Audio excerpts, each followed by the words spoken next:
Hello, hello. I think I'm audible now. Okay, I guess I'm audible now.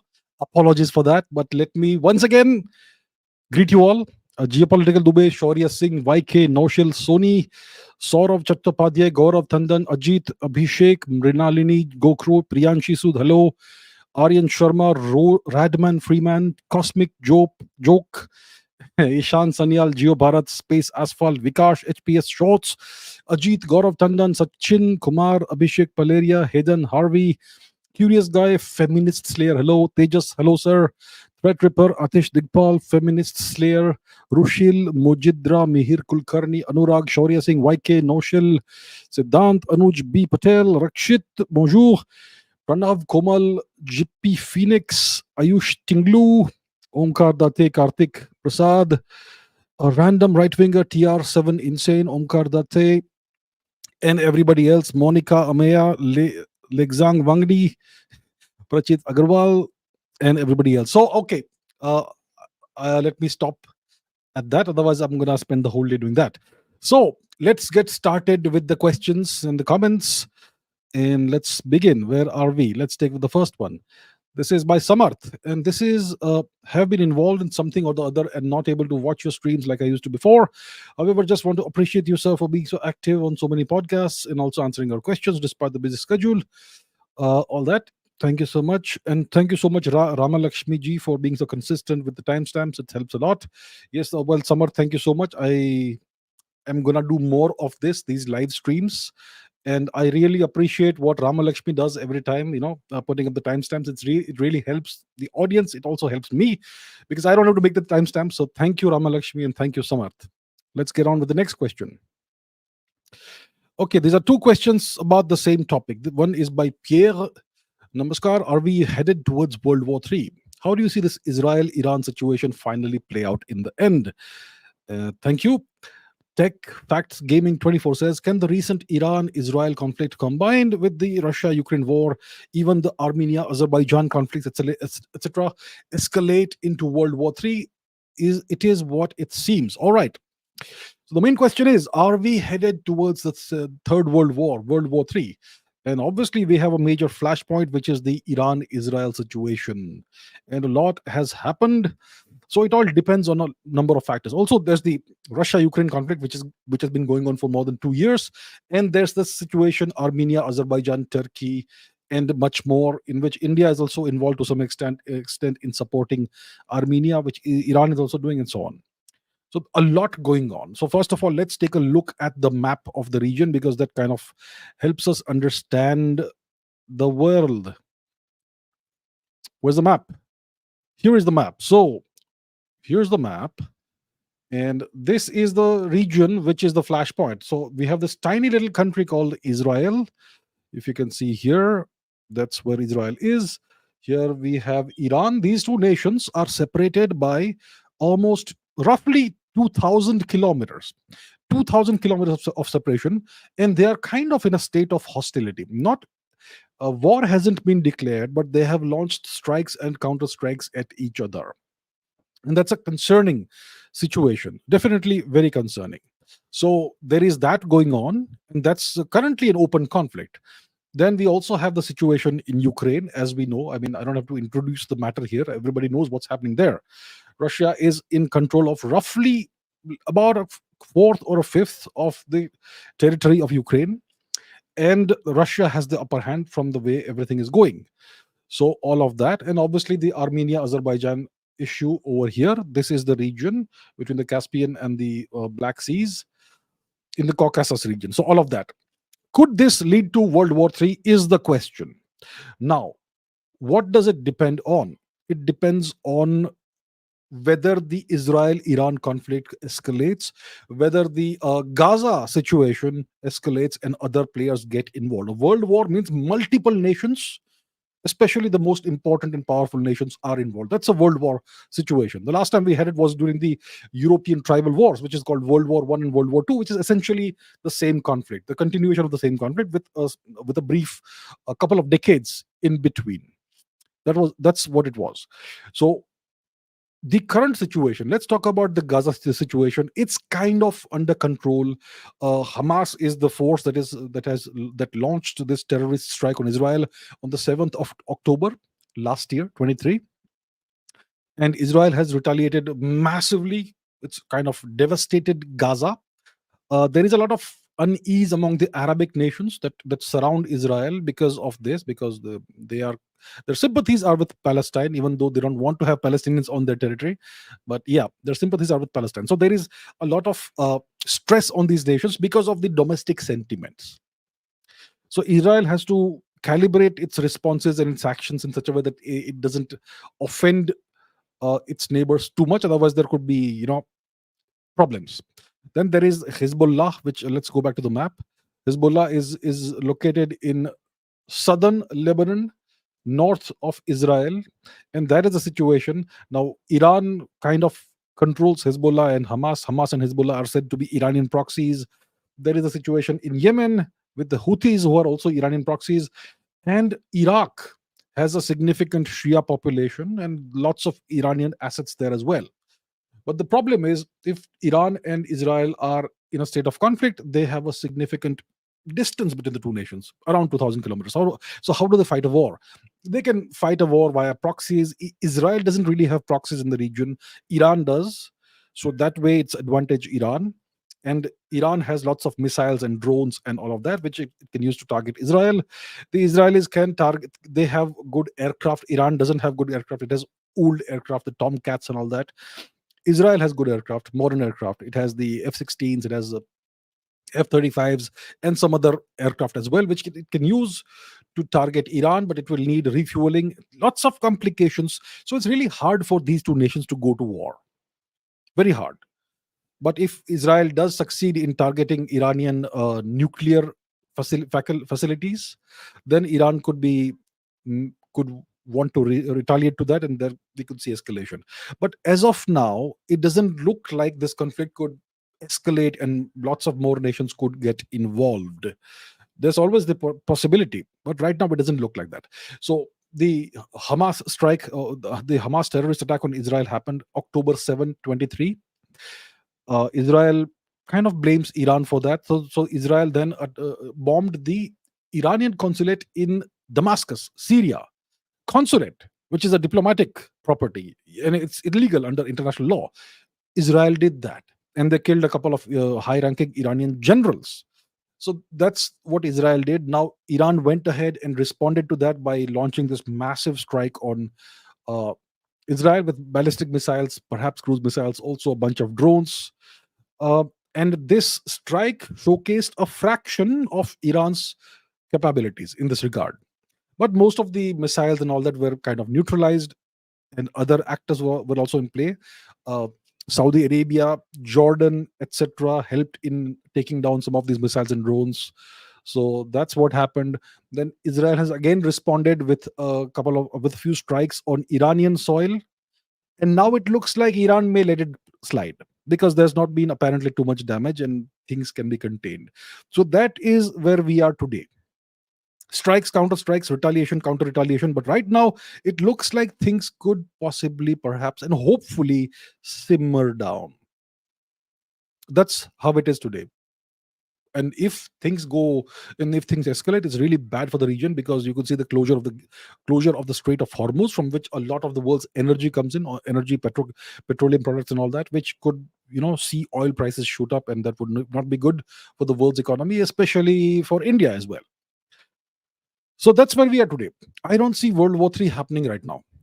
I don't see the situation escalating into World War III. It's a tense situation, dangerous situation. A simple miscalculation could lead to a wider conflict. So one hopes that sane and cool minds prevail, but I don't see this situation escalating into a major conflict right now. Um, and obviously the Ukraine situation exists, which is obviously a problem. It's kind of a long war kind of scenario. The Ukraine situation, Russia has the upper hand. but that also seems to be kind of contained right now. There is talk among NATO members of putting NATO boots on the ground in Ukraine, which would be a major escalation and not a very wise thing to do. Hopefully, it doesn't happen. The Armenia-Azerbaijan conflict, which also involves Turkey, it also involves Iran. It has Russian angle as well, maybe an Indian angle as well. But that is a small localized conflict, and that also can't lead to hopefully a larger conflagration. So overall, right now, the way things stand, I don't see the chance of World War III. Im, im, you know, I don't see it happening anytime soon. Hopefully, I don't see it as an imminent threat. But yes, the tension levels, geopolitical tension levels globally, are much higher than what they were compared to, let's say, the very beginning, January 1st, 2022. Much higher right now. And it's, the tensions are slowly, gradually escalating slowly. So not a good situation overall, but right now I don't see World War III happening. Right, next question. Okay, this is by Pankaj Bora. After attacking the Iranian embassy and neglecting the sovereignty of other countries, the US has put sanctions on Iran instead of Israel. Is it not hypocrisy? And what should India do now? And also talk about the future of the IMEC. Okay, multiple questions. Yes, you're right. The Israelis bombed the Iranian consulate in Damascus, Syria, which is a clear violation of international law. Now, imagine if every nation which has bad relations with other nations, imagine all these nations start taking out each other's consulates and embassies. Imagine what would happen then. Complete breakdown of the global order, complete chaos, lawlessness, and wars everywhere. So we can't have such a thing happening. So the Israelis went ahead and did this, and there was no condemnation from the West, none at all. Now, I am not anti Israel or pro Israel or whatever. I don't have a horse in this race. I'm just saying this as a neutral external observer. Of course, we in India have sympathies with Israel. Israel, we can say is a good friend of India's, and vice versa. But you can't have this happen. You can't do that. But they did this, and there was no condemnation from the West. Now Iran goes ahead and retaliates to that, and launches missiles and drones and whatnot at Israel, most of which are taken down, and there's immediate condemnation from the West, from various nations in the West. And then the Americans impose new sanctions on Iran, as if there's anything left.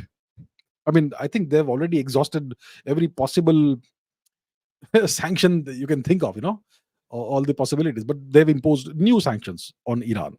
So, yeah, of course, it's hypocrisy.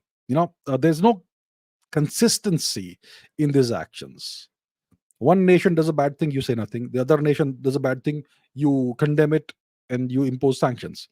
You got to have consistency, but that's not the way it is. So the so-called rules-based world order is actually a whims-based world order, and the US essentially is the nation that decides what happens, along with its vassals in the West and other places, even in the East. And whatever they decide is right today is what happens. Tomorrow they may take a totally different decision based on what is best for them at that time. So it's entirely up to their whims. So that's not the kind of world order you need to have, but that's just how it works in geopolitics. Might is right. So yes, hypocrisy is it? Of course it is hypocrisy. What should India do now? Well, India should stay out of this matter. Not our fight, not our problem. Stay out of it. India needs to just tell these nations that calm down, stop fighting, go to the negotiation table, do diplomacy, go sit down and talk it out. Find a diplomatic solution. Find a negotiated solution instead of fighting each other. That's what India should say. And that's obviously always been India's consistent stand on this matter. What about the future of the IMEC? What is the IMEC? Let's go to the map. Where's the map? Here's the map. The IMEC is the India, Middle East, Europe Trade and Economic and Connectivity Corridor. So this is something that was announced during the G20 summit in New Delhi last year, October, I think it was in New Delhi. And this is a connectivity project that will connect India to the Middle East, to West Asia via sea. And then this corridor or project will go via Saudi Arabia into Jordan, through Israel, into Greece. And there'll be a sea route, shipping lanes will be there, shipping channels. There'll be railway channels as well. There'll be road channels as well, and so on. So it essentially connects India via West Asia to Europe, and the gateway to Europe is Greece, bypassing Turkey. And this uh, was supposed to start, actually. The Saudis wanted this to hit the ground running. They wanted to start the construction of this corridor within 45 days of the G20 summit. But this problem happened. This sudden situation erupted in West Asia, which is the Gaza conflict, and because of that, nothing has happened. This project is currently kind of stalled. It's not progressing forward because of the entire situation in the Middle East. So that is the deal right now. If the IMEC corridor goes ahead, it will be great. It will be kind of, you could say, an alternative to China's more or less, moribund, defunct Belt and Road Initiative. The the one road to rule them all, that sort of thing. So construction of this project and operationalizing it would take about a decade or so.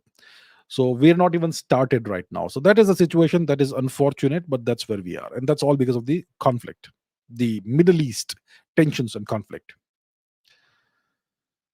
Okay, V Medhe says 2 years later, with the war stuck, this looks ridiculous. Clearly, the Russian military was unprepared for high intensity warfare given how terribly they have performed.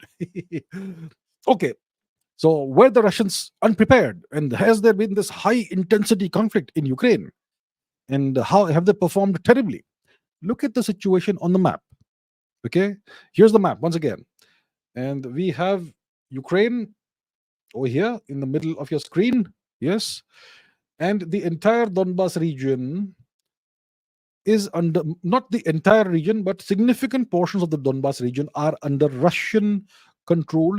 Russia has annexed these four territories, and the Ukrainians have lost tremendous amounts of manpower. They are recruiting middle aged men into their armed forces. They are even recruiting pregnant women into their armed forces. Uh, their fighting strength is gone. The only reason they are still fighting is because the West is supplying Ukraine with weapons and ammunition and weapons and weapon systems and money. That's the only reason Ukraine is still fighting. Their entire population, male population, has been devastated. And the West has been saying that Russia is losing from day one. They have been saying that Russia has run out of ammunition. 2 years ago, they were saying that. 1 year ago, also, they were saying that. They've been saying for the past 2 years that Russia is on the brink of losing this war. They have been saying that Putin has cancer and he's got 3 months to live. All kinds of these statements have been made. But where are we today? Who controls what? Is Russia performing badly? Are there Ukrainian or NATO soldiers on Russian territory? Or do you have Russian soldiers on what used to be Ukrainian territory? And is there high intensity warfare? What are you talking about? What high intensity warfare? There is a long, slow war situation scenario that we are seeing right now. And the Russians are advancing step by step, and they want this to last as long as possible. That's what it looks like right now. Because the longer it lasts, the more the Ukrainian military gets depleted, the more the Ukrainian manpower gets depleted. And at the end of the day, what's going to happen? Let me tell you right now, Ukraine is going to get partitioned along a certain line. What line that's going to be is going to depend on the Russians. At what stage do they say that we are fine now, we are satisfied? Their initial objective, like they had said, was to denazify Ukraine and to demilitarize Ukraine. And they want Ukraine to be neutral, which means a regime change in Kiev, which means Mr. Zelensky needs to go and live in the US if he can. So eventually, that's going to be the objective from the Russian perspective. As long as there is a pro-West government in Ukraine, which happened after the Euromaidan revolution, which was a coup, a regime change operation by the US. It was not Mr. Zelensky who came to power then, it was a different person, but Zelensky came to power, which year was it? 2018, 2019, somewhere around that time. You can look it up. So they will need a regime change. The Russians will require a regime change, and they will partition Ukraine along a certain line. Maybe it will be along the Dnieper River, maybe somewhere else, but Ukraine is going to be partitioned. So Russia is winning here. Okay, they haven't overrun Ukraine. They had their military on the outskirts of Kiev in the very beginning, in the first half of 2022, and they withdrew it because certain uh, certain agree. I mean, what do you call it? Because the certain promises were made from the West. But then those promises were immediately rolled back the moment the Russians also pulled back from the outskirts of Kiev. But that's how it goes. Long story. Ukraine is a disaster zone. Russia has the upper hand. Russia is going to win this. Now, you can be swayed by propaganda and repeat propaganda. Whatever you read, you can regurgitate that. But if you actually look at the situation on the ground and analyze it, you will see that Russia is winning. And Russia will win this war. Ukraine is a disposable asset for the West. They are not a member of the EU. They are not a member of NATO. It's a disposable asset. This is a proxy war between NATO, which is the US, and Russia. And the proxy is Ukraine. Ukraine's manpower, not women, even women power these days, is the cannon fodder. And Russia actually has got stronger after this. Of course, the sanctions and all happened, but whatever. Russia is going to win this. Okay, the writing is clear. The writing is on the wall. Russia is going to win this, and they will decide at what point the conflict ends and in which manner the conflict ends. It's going to end on Russia's terms, not on Ukraine's terms or NATO's terms. There you have it. Veer Pratap says, is Europe heading for a war in the coming years? Well, if you ask the West, if you ask the Western media, yes, Europe is under the threat of war because Putin wants to swallow. Let's once again take a look at the map. According to them, Putin is a madman, and Putin wants to first take over Ukraine, and then he will take over Moldova, then he will take over Romania, and he will take over Poland and Lithuania, Latvia, Estonia, and then he will march westwards and take Hungary and so on. According to the West, Putin is a madman who wants to take over the whole of Eastern Europe, maybe even more, and he wants to re-establish what used to be something like the USSR. That's what the West would like to tell you. But that's not the case. Putin has been extremely restrained even in the war in Ukraine, the special military operation. There's been lots of provocations on Russia, terrorist attacks like the recent attack, the Crocus attack in Moscow and all, but they have not responded to that. They have been very, very measured. They have been very measured is the right word. They've been very restrained, the Russians. And all they want, the way I see it, is that Ukraine should no longer be a threat, a proxy threat for Russia. I don't see the Russians having any interest in taking over, other nations, like the ones that you see on the left half of the map: Poland, Romania, Hungary, the Baltic nations, and so on and so forth. The Baltic nations may be a interesting piece of real estate, but there you have it. So I don't see. So the only nation that could plunge Europe into a war in the coming years is Russia. I don't think Russia has the appetite for that. Russia is a great defensive power. Nobody can intrude into Russian territory and try to annex any parts of Russia. That would be that's the last thing they'll do. Russia is a great defensive power. They have the world's largest nuclear arsenal. Nobody can dare to touch Russia. But they are not a great offensive power. They don't have those offensive capabilities. That's why they have been, pursuing this slow war strategy in Ukraine. So if Russia is not a threat to Europe and Russia has no intentions of taking over Europe, then who's going to fight? Who's going to cause a war in Europe? Are Germany and France going to fight each other? That's not possible because they are all members of NATO and the EU, and Western Europe essentially is under US domination. The real power in Western Europe is the US, not Germany, not France, not the UK. These are all under the US thumb. So there's no chance, the way I see it, of any major war in Europe in the coming years, unless Putin is actually a madman, and I don't think he is. He's a very rational and sane person. So I do not see Europe heading for war in the coming years. Nope. Okay, what's next? This is by Akanksha Saxena. I know from my working experience with British and Americans how much they hate Modi. Then why don't they instrument a regime change in India, given that they are so powerful? P.S. I'm just playing devil's advocate. I support Mr. Modi and would never want India to fall back with a puppet government. It's not that they hate Modi as such. They see Mr. Modi and they see the current government as a huge obstacle for them towards making turning India into another Japan. Look at what Japan is today. Japan is not a sovereign nation. Yes, they have their own prime minister, they have their own parliament, they have their own laws and all. So it looks like everything is fine. They have their own navy and army and military, defense forces. But if you look a little deeper, you will see that there is no sovereignty in Japan. There are more than 130 US military bases on Japanese soil, and the Japanese, they have no say in that. The Japanese constitution was written by the US and so on and so forth. Japan is not a sovereign nation, neither is South Korea, neither is Germany, not even Italy. Okay? So you have to understand what sovereignty is. India is a sovereign nation, and India does not toe the Western line. The West would like to see India become a market for them, not a producer of goods, but a consumer of goods and services coming in from the West. They want India to open up its market. There should be no trade and tariff barriers, and India should do whatever they say. India should impose sanctions on Russia, and India should go along with the Western policies, with the US's policies on Ukraine and Russia and everything else. India should be a great bulwark against China, a great counterbalance to China, and ideally, India should also have American military presence on its territory, and India should become more liberal, which means allow more. India should allow Western NGOs to set up shop in India and do whatever religious and other things they want to do, conversions and whatnot. India should just become a puppet like Japan. That's what they would like to happen. That's what they would like to see happen. And a strong government in India, especially the BJP government, the Modi government, is not going to let this happen. India is getting stronger now because of the last 10 years of economic growth and the reforms and all that.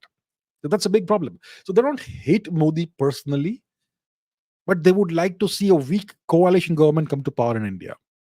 That's what they would like to see.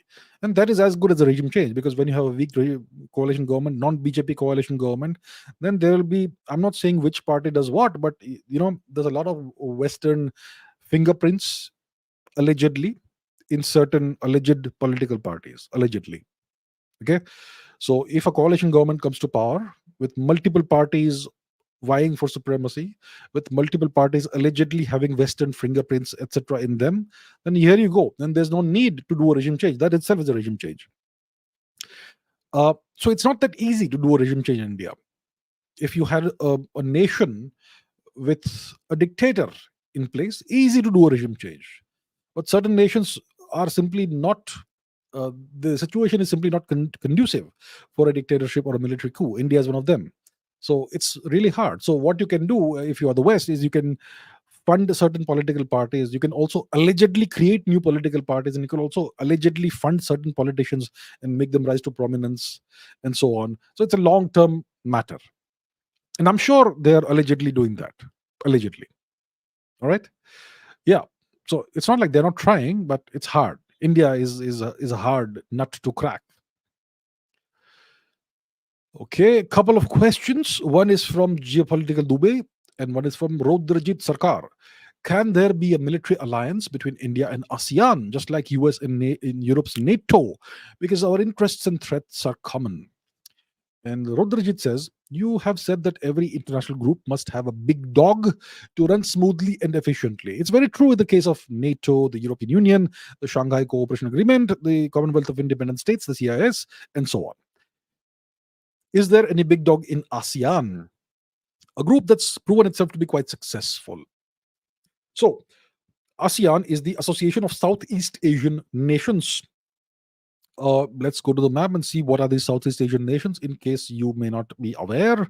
Where's the map? Here is map.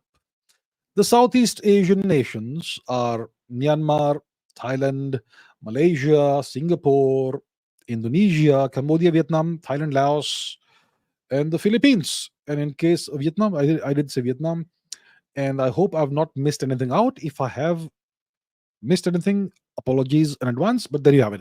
These nations, I think it's 7 or 8 nations, or maybe 9, or maybe 7. You can look it up, the details. So ASEAN is not a military alliance. It's an economic grouping of nations.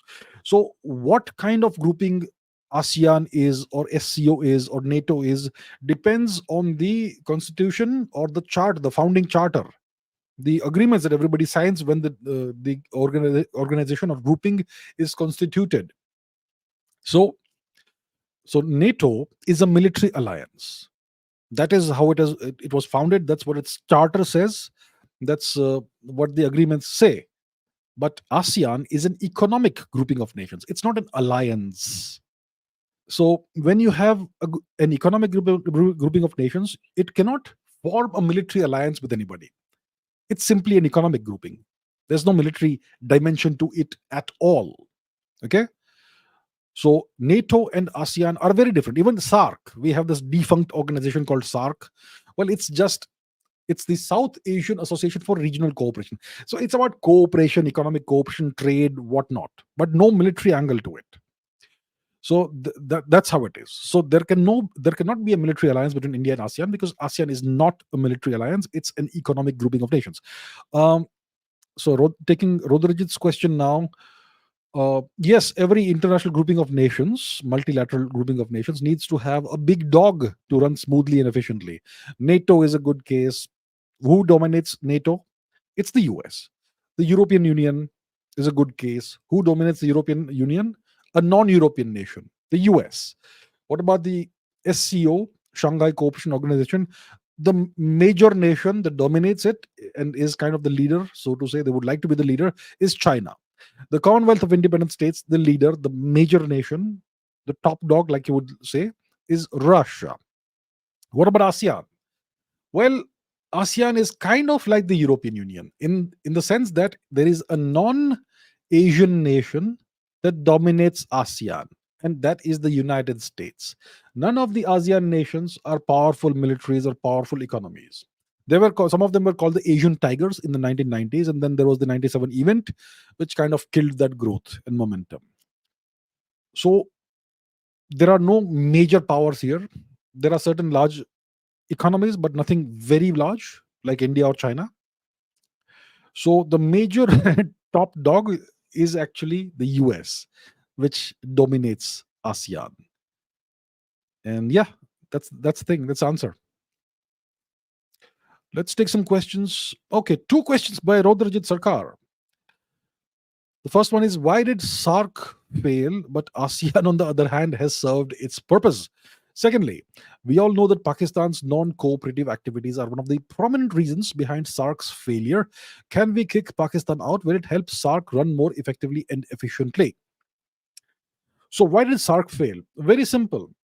Because of Pakistan.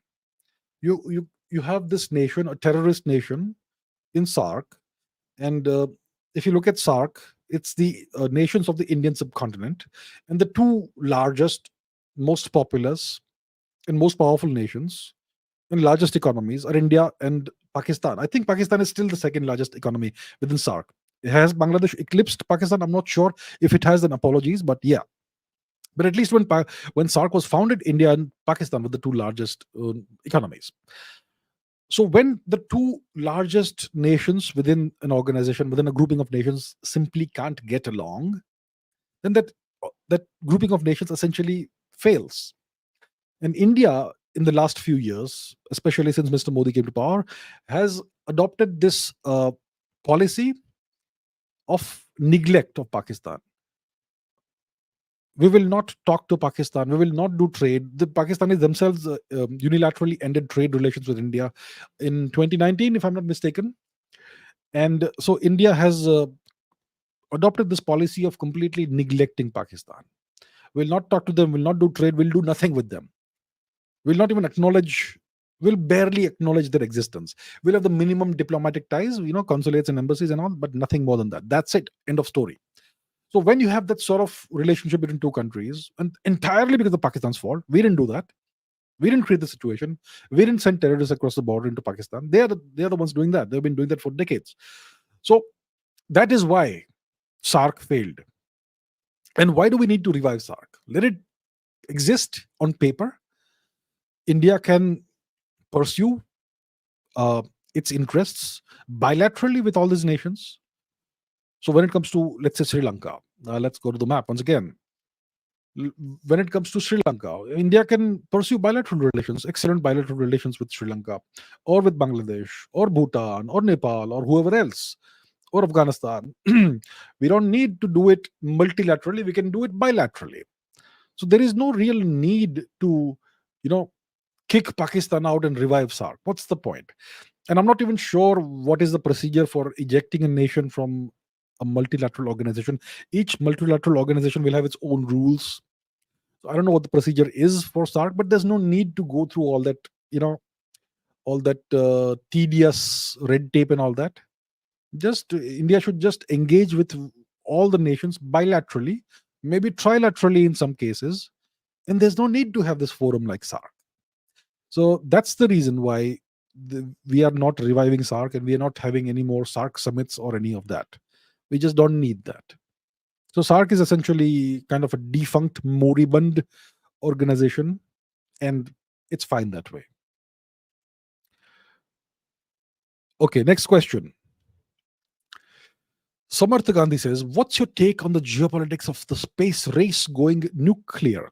I'm not just talking about nuclear space weapons, but also the plans of a nuclear power plant on the moon. Meanwhile, India is working on nuclear powered rockets for space missions. India and Russia will be working on a fusion reactor as well. Okay, space and nuclear power or nuclear weapons. Uh, in the 20th century, the US, at least I remember, had conducted nuclear tests in space. So you can detonate, obviously, a nuclear weapon in space. We see nuclear reactions all over space. All the stars are nuclear reactions, fusion reactions. So you can detonate nukes in space, and you can, well, certainly you can even have, you know, put nukes in orbit, and you can use space if you want to as a place from where you can launch nukes onto a nation. But I think it's forbidden under various international treaties, so nobody has done that as far as we know. So nobody has deployed nuclear weapons in space as far as we know. So that's that. What about nuclear power plants on the moon? Yeah, it can happen. Certainly feasible. Uh, you can certainly see nuclear reactors are pretty large machines, lots of different components, and it's essentially about using heat to turn a steam engine, a steam turbine. That's actually what a nuclear reactor is. So you can certainly set one up on the moon. You would have to transport all of that equipment to the moon and, you know, assemble it and set it up over there. But yeah, these days you have smaller reactors, small modular reactors. You have small reactors that are small enough to place them in submarines. That's what nuclear submarines are. Certain nations have those technologies, have that technology. The US, Russia, France, China, India, UK, etc., have nuclear submarines. So those are reasonably small reactors, obviously very heavy reactors. But yeah, we have the US especially has very powerful rockets. SpaceX has very powerful rockets. So you can certainly transport a nuclear reactor to the moon for sure. And it can happen. So so that's not a geopolitical thing, having a reactor on the moon which will generate electricity. Of course, you would need water for that. There is water on the moon, but there's a lot of logistical stuff you have to actually lots of logistical problems you have to solve first before you can have a working nuclear reactor on the moon. But it can be done. But the geopolitics comes when you talk about nuclear weapons. And as far as we know, nobody has placed nuclear weapons in Earth's orbit, and I'm sure it's forbidden according to various international treaties. But yes, it can happen. And you don't know. I mean, there are lots of secret spy satellites and secret satellites being launched, and we don't know what they contain. So it's possible that there could be nuclear weapons in space. It's not out of the realm of possibility. So it can be done. And when a nation is really powerful enough, when you are a superpower, you can actually do it, and nobody will know. And even if they know, there's nothing people can do. Like, for example, somebody asked earlier that when Israel bombed the Iranian embassy, there was no condemnation, no sanctions. But when Iran retaliated, the US put sanctions, additional sanctions on Iran. So when you are the only superpower, the most powerful nation in the world, you can do whatever you want. And if you feel like putting nuclear weapons in space, you may do that. And there's nothing anyone can do about it. People in other nations may not even come to know about it. So yeah, so every domain can be weaponized. Even space can be weaponized. It may happen. It may already have happened. Hopefully not, but yeah. Okay, Krunal says, in recent times, some experts and Navy officers in India have said that we need to build new aircraft carrier. But looking at our submarine fleet, sometimes it feels like we do not have enough of them. What are my views? My views on this are controversial. Lots of people disagree. My views are that how many aircraft carriers do we have? I think we have two. I think that's enough. Aircraft carriers are incredibly expensive, billions of dollars. The American aircraft carriers, which are super carriers, they typically cost between 10 to $15 billion a piece. The Indian aircraft carriers would cost about 3 to 5 to 6 billion dollars. That's a tremendous amount of money, first of all. Okay, huge amount of resources. Then an aircraft carrier needs security, which means you need to have a bunch of other ships around it to provide it with security. It has its an aircraft carrier will have its own security as well, countermeasures versus missiles and whatnot. But you will need an additional cordon of security measures, which typically comes with the escorting vessels, destroyers, etc. And you typically want at least one submarine in the mix to escort the aircraft carrier. Ideally, multiple submarines. And aircraft carriers are very enticing targets in times of war. You take out your enemy's aircraft carrier, it's a gigantic victory for you, a huge morale boost and a disastrous morale downer for the opponent. And so much lethality is concentrated on in one vessel. And the last time aircraft carriers actually fought in a war, an actual war, was the Falklands Islands War, which was kind of a one sided war. But the last time you had aircraft carriers involved in a contested environment with roughly equal size, equal balance of power or whatever, that was probably in the Second World War, the Battle of Midway and all that.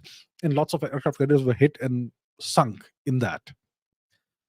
So aircraft carriers are a great means to project power when you are the strongest nation in the world and everybody is scared of you and nobody dares to, you know, try and fight you. That's where aircraft carriers come in very handy. But when it comes to India, I don't think it's a. I think two are enough. I don't think we need a third one as of now. In the future, if India becomes the second most powerful nation in the world, it would make sense to have maybe three more aircraft carriers to project power across the vast Indian Ocean region. Take a look at this huge region.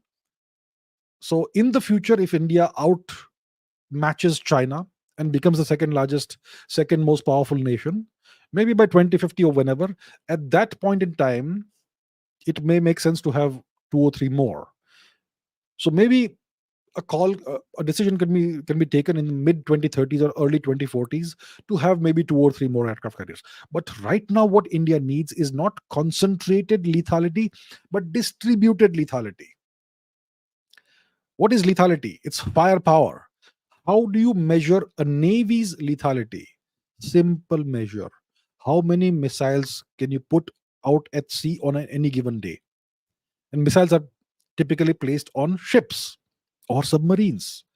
So if you have this enormous region of maritime real estate called the Indian Ocean, you would ideally want to distribute your lethality along a very large area. Lots of ships and naval assets distributed over a large amount of maritime estate. And each ship should have a number of missiles. The more missiles your navy can put out on any given day, the more lethal your navy is. But if a significant amount of the firepower is just on one ship, you are concentrating your lethality instead of distributing it. And that makes that ship a very enticing target for your enemies. So the smart thing to do is to distribute your lethality over a wide area with a large number of very different assets, destroyers, submarines, uh, whatever other missile boats, corvettes, and so on. That's ideally what you want to do. And the most dangerous ship in today's naval domain is the submarine. Right now, once again, let me put the map out there. Right now, India is conducting freedom of navigation operations in the Sea of Saurashtra, or what they call the Arabian Sea, the Western Indian Ocean. Some geniuses will tell me that this region of the sea is the Arabian Sea. It's not the Indian Ocean. So to them, I would like to say the Arabian Sea is part of the Indian Ocean. Okay, the Bay of Bengal is part of the Indian Ocean. The Mozambique Channel is part of the Indian Ocean. All right, that's a different thing. Why am I teaching geography here? So the Indian Navy is conducting freedom of navigation operations in the Western Indian Ocean region, near the Gulf of Aden, near the coast of Somalia, and so on. Now, what we see is the Indian destroyers and helicopters and Air Force assets in operation, and Indian naval commandos, the Marcos, in operation. What you don't see is that there may be a submarine or two also in the mix. And submarines are the deadliest of all naval ships today. They are very hard to detect, they are invisible. You don't see a submarine lurking over there. And they can launch all kinds of dangerous weapons, very dangerous, very deadly weapons. Of course, there are ways and means to try and detect submarines. We'll not go into that. But submarines are the most lethal asset a navy can have. And India, how many submarines does India have today? I don't even want to guess the number. I'm sure it is definitely less than 20, which is woeful.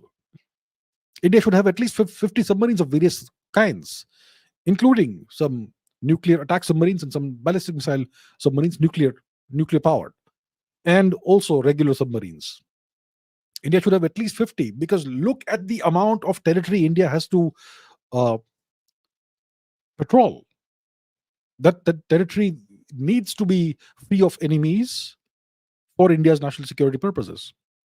So India needs more submarines. That's my opinion. India needs to distribute its lethality, not concentrate it, because this ship looks very massive and powerful and it gives us a great ego boost. That's okay. Your ego is fine. But what India really needs is distributed lethality, especially hidden distributed lethality. So we need more submarines. If you have $5 billion to throw around, throw them at submarines, not more aircraft carriers. That's my view on this matter. And I'm sure certain experts will disagree, but that's okay. Okay, lots of questions from our friend Rudrajit today. Why do Indians always think that every good thing can only be done in the West by the Westerners, and no great thing can be done by Indians in India? Look at when Mr. Adani became the world's second richest person. So many Indians were bad mouthing him, but the same didn't happen when Mr. Musk became the world's richest person. What's the reason behind this, and what's the solution? That's a good question. Yeah, Indians Indians love it when somebody else in the West or wherever else is rich. They'll buy books about Steve Jobs, they'll buy books about Elon Musk, and they'll try to emulate their strategies and their life career and life trajectory and all that. And they idolize Mr. Musk and Mr. Steve Jobs and Mr. Bill Gates and whoever else, Mr. Bezos, Jeff Bezos, and whatever else. And you try to learn from their life. But when it comes to Indian entrepreneurs and business people who become rich, we have to badmouth them. They must have done something wrong. That's a typical Indian mentality. Example of typical Indian mentality. What does this from? So there is this view that has been inculcated in India, this attitude that getting rich means you have done something wrong, that being wealthy is a sin. There are poor people in India. How dare you become wealthy? How dare you be wealthy when there is poverty in India? And in the 20th century, the entire, poverty was glorified, socialism was glorified, uh, being poor was glorified. The hardworking poor person was the hero in most Hindi movies. And typically, the industrialist or the business person, the rich guy, was the villain. As a little kid, I saw all these Amitabh Bachchan movies in which he's either a coolie or he's part of a Mazdoor union or whatever, and he's the good guy. And these evil industrialists are exploiting the poor Mazdoors or the poor workers. So this brought in this mindset It inculcated, it created this mindset among Indians through these repeated, you know, brainwashing sessions that movies are, Bollywood movies are, that being rich is glorious. Oh, sorry, being poor is glorious. Being poor is somehow superior. It makes you superior. Being poor is more dignified than being rich, and being rich necessarily means that you are evil and you are corrupt and you are exploitative. So you only see this among Indians. But when somebody outside India is rich, Indians think that is a good thing because they must have done it the right way. But when somebody in India becomes rich, there is this frog in the well mentality. You want to pull them down, and if something bad happens to them, people celebrate. It's very unfortunate. You know what Deng Xiaoping said? Deng Xiaoping, the former Chinese premier, he said that being rich is glorious, and that's what China is trying to do. So you can get rich honestly, can't you? You should get rich honestly. And today it's possible to get really wealthy, really rich through honest means. And if more people get rich in India, the overall prosperity of the country increases. And there is this view that only some people get rich, and then and the disparity between the rich and the non-rich is increasing, and that's why the rich must be evil. All these weird, stupid, absurd theories have become mainstream in India, and it's all programmed into most Indians, into the mindset of most Indians. That's why Indians hate it when Indians get rich, but they celebrate rich foreigners. So that's the reason. The solution is more Indians should get rich. That's the solution. The more rich Indians will have, the less, slowly these attitudes will hopefully go away. But those of you who watch me, please understand, being rich is a good thing. I want all of you to make as much money as you possibly can. And that will help the country. Because if you get rich, you'll be able to generate more employment. You'll be able to help India in your own way. So it is glorious, like Deng Xiaoping said, to be rich. And it doesn't mean that you are an evil person. So go ahead and make as much money as possible. Okay, Geopolitical Dubey says Shri Chinggis Khan or his successor conquered China. It was Shri Chinggis Khan himself. Of course, his son also did, but it was all started by Shri Chinggis Khan. So Shri Chinggis Khan conquered China and established the Yuan dynasty. So how do the Chinese think about Shri Chinggis Khan? Do they hate him? Do they consider him an invader? The Chinese have a very strange relationship with Shri Chinggis Khan. So he was born in the 1270s, 13th, the second half of the 13th century, and it's in the first quarter of the 14th century that he unified Mongolia after decades of struggle, and he became the great Khan. Uh, and then he decided to invade China in response to centuries of Chinese meddling in Mongolia and oppression of the Mongols. So he invaded China in the 1210s. I don't remember which year exactly. And there were two invasions. The first one was, okay. I don't remember the dates. You can look the dates up. So the first invasion happened before Chinggis Khan invaded Khwarazm. So his first foreign expedition was to China. He successfully conquered large parts of China. He defeated the Xixia Empire. There were three dynasties ruling various parts of China at the time. He defeated the Western Xia, the Xixia, and he made them his vassals.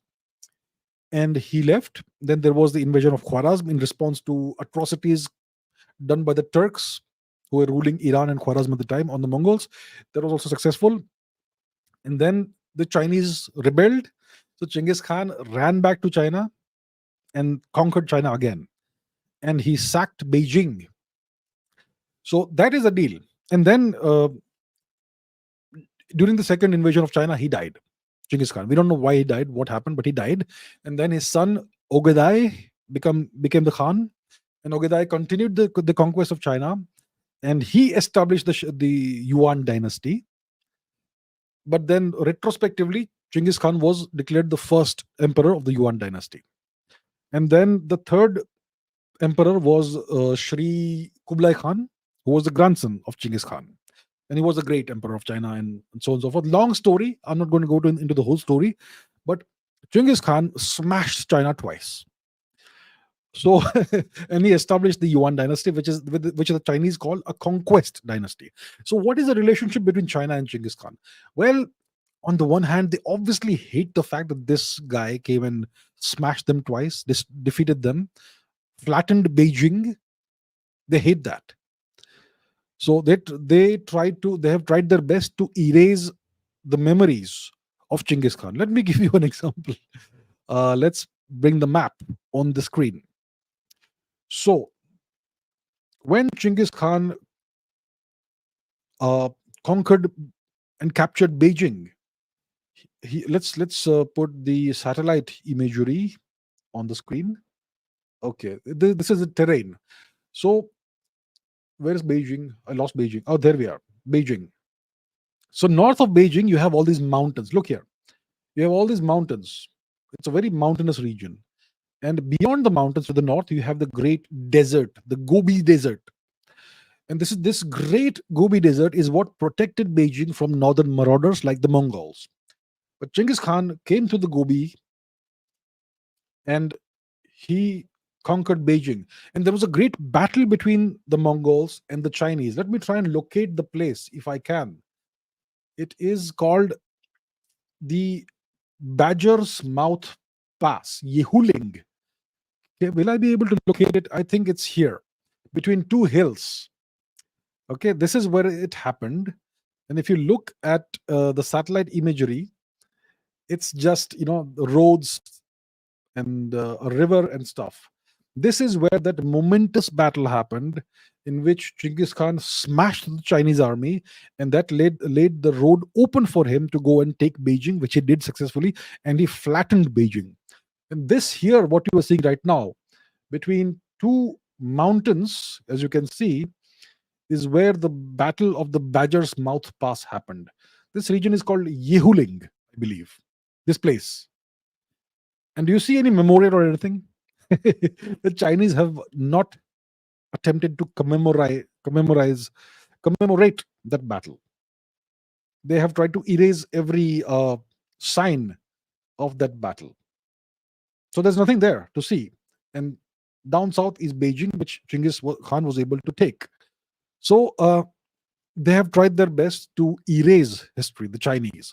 But on the other hand, my dear friends, okay, let's go to back to the map. On the other hand, the Chinese make territorial claims based on the extent and conquests of the Yuan dynasty, the Mongol dynasty, which Genghis Khan established.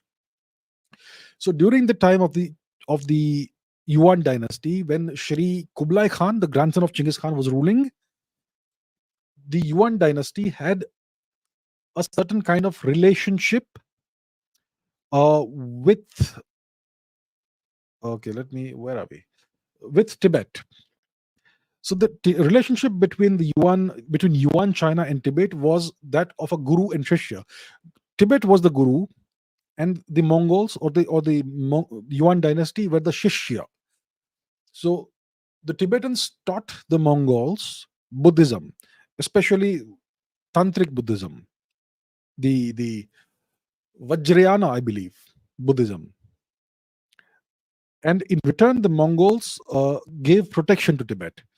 So Tibet was kind of like a vassal, but not really a vassal. You did not have Mongol boots on the ground in Tibet.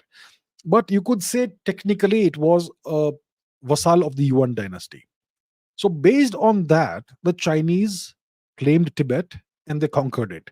And based on that, they are also trying to claim parts of Arunachal Pradesh and various other Indian territories, based on what they claim was the territorial extent of the Yuan dynasty. So on the one hand, they hate Genghis Khan. They want to erase every trace of his history. On the other hand, they make territorial claims based on the conquests and territorial extent of the Yuan dynasty, which was not a Chinese dynasty. It was a Mongol dynasty that conquered China. So that's the weird relationship they have with Genghis Khan and the Yuan dynasty. They hate the fact that they were conquered. They hate the fact that the Yuan dynasty ruled China for a significant amount of time. They even try to erase the the history of the Yuan dynasty in Inner Mongolia. So Inner Mongolia is southern Mongolia, which is Mongol territory, but it is currently under Chinese occupation. Okay, so over there, the people are mostly Mongols, and they are forced to learn the Chinese language. All education is in the Chinese language. I don't think they are allowed. They're allowed to learn. They're. I don't think they are allowed to do their schooling in the Mongol language, and there is no mention of Genghis Khan in the curriculum, and people are forbidden from celebrating Genghis Khan and his conquests and celebrating his memory. So yeah, the Chinese are kind of still afraid of Genghis Khan.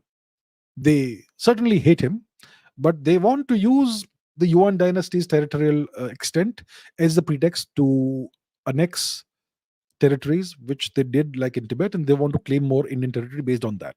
So that's the weird relationship the Chinese have with Shri Genghis Khan and the Yuan dynasty. Tanya says, I recently read The Roman Revolution by Ronald Syme. It talks about the dangers of fascism and oligarchy, and that became both the death knell of the Roman Republic and the seed of resurgence of the Roman superiority in its subcontinent or region. I've been wondering, has autocracy or dictatorship, does it have any benefits, especially when it brings about the development of our civilization and the people? In the modern day, is democracy the best form of government, or would something like a strong autocracy be beneficial, especially in a country as diverse as India? And is it okay as a rule to sacrifice some liberty at the altar of development? Good question. Some people claim that I support dictatorship. I don't like democracy. That is absurd. That is nonsense. I firmly believe in democracy, but an indigenous form of democracy, the kind of democracy we used to have historically. Now, going back to this question, what is superior? Does autocracy have its benefits? Does dictatorship have its benefits? Or should we insist on democracy only? And what form of democracy?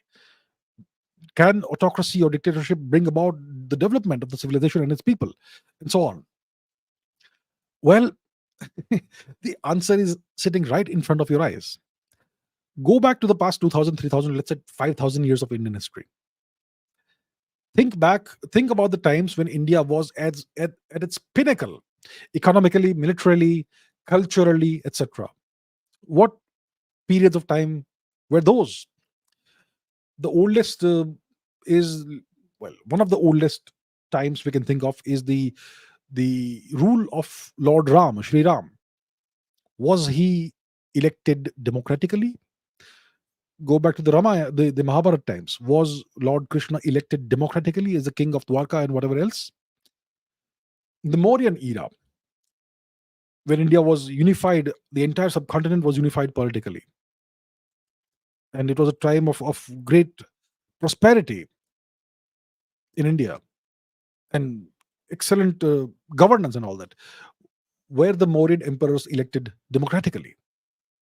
Were the Gupta emperors elected democratically? Were the Kushan emperors elected democratically? Were the Mahakshatrapas of Western India elected democratically? Was Chhatrapati Shivaji Maharaj elected democratically? So on and so forth. Were the Chola emperors elected democratically? These were the times when India was at its highest when it comes to economic development, quality of life, um, and so on. Military, national defense, all those things. Whenever you had these periods of great prosperity and all that, you had autocracies in power in India. And the same applies to the rest of the world. You can give me examples of the West. The West is democratic. The US is a great democracy, and democracy has made them succeed. Is it really a democracy? A two-party system, which is one step above the Chinese and North Korean one-party system. And if you look at the US democracy, you will see that it doesn't matter who wins the election and who becomes president. The policies don't change. Whether it's the foreign policy, the military policy, or even economic policies, nothing changes. It's like the same party is ruling. It doesn't matter who's president. So is that really democracy? A two-party system, which actually gives you the same results no matter who comes to power. I mean, Trump tried to make lots of changes. At the end of the day, he succeeded in doing nothing. and nothing changed in the way the American nation behaves vis-a-vis the rest of the world. So the US is actually an autocracy disguised as a democracy. And you think democracy is freedom of speech, freedom of expression? Look at what's happening in the US. Look at what's happening in Canada. Look at what can get you jailed in the UK. Speech, saying certain things can get you jailed in the UK. Saying things. Where's the freedom of speech? So I'll tell you what, there's no real democracy anywhere in the world. The best example of of a real democracy is India. Completely chaotic, hundreds of political parties.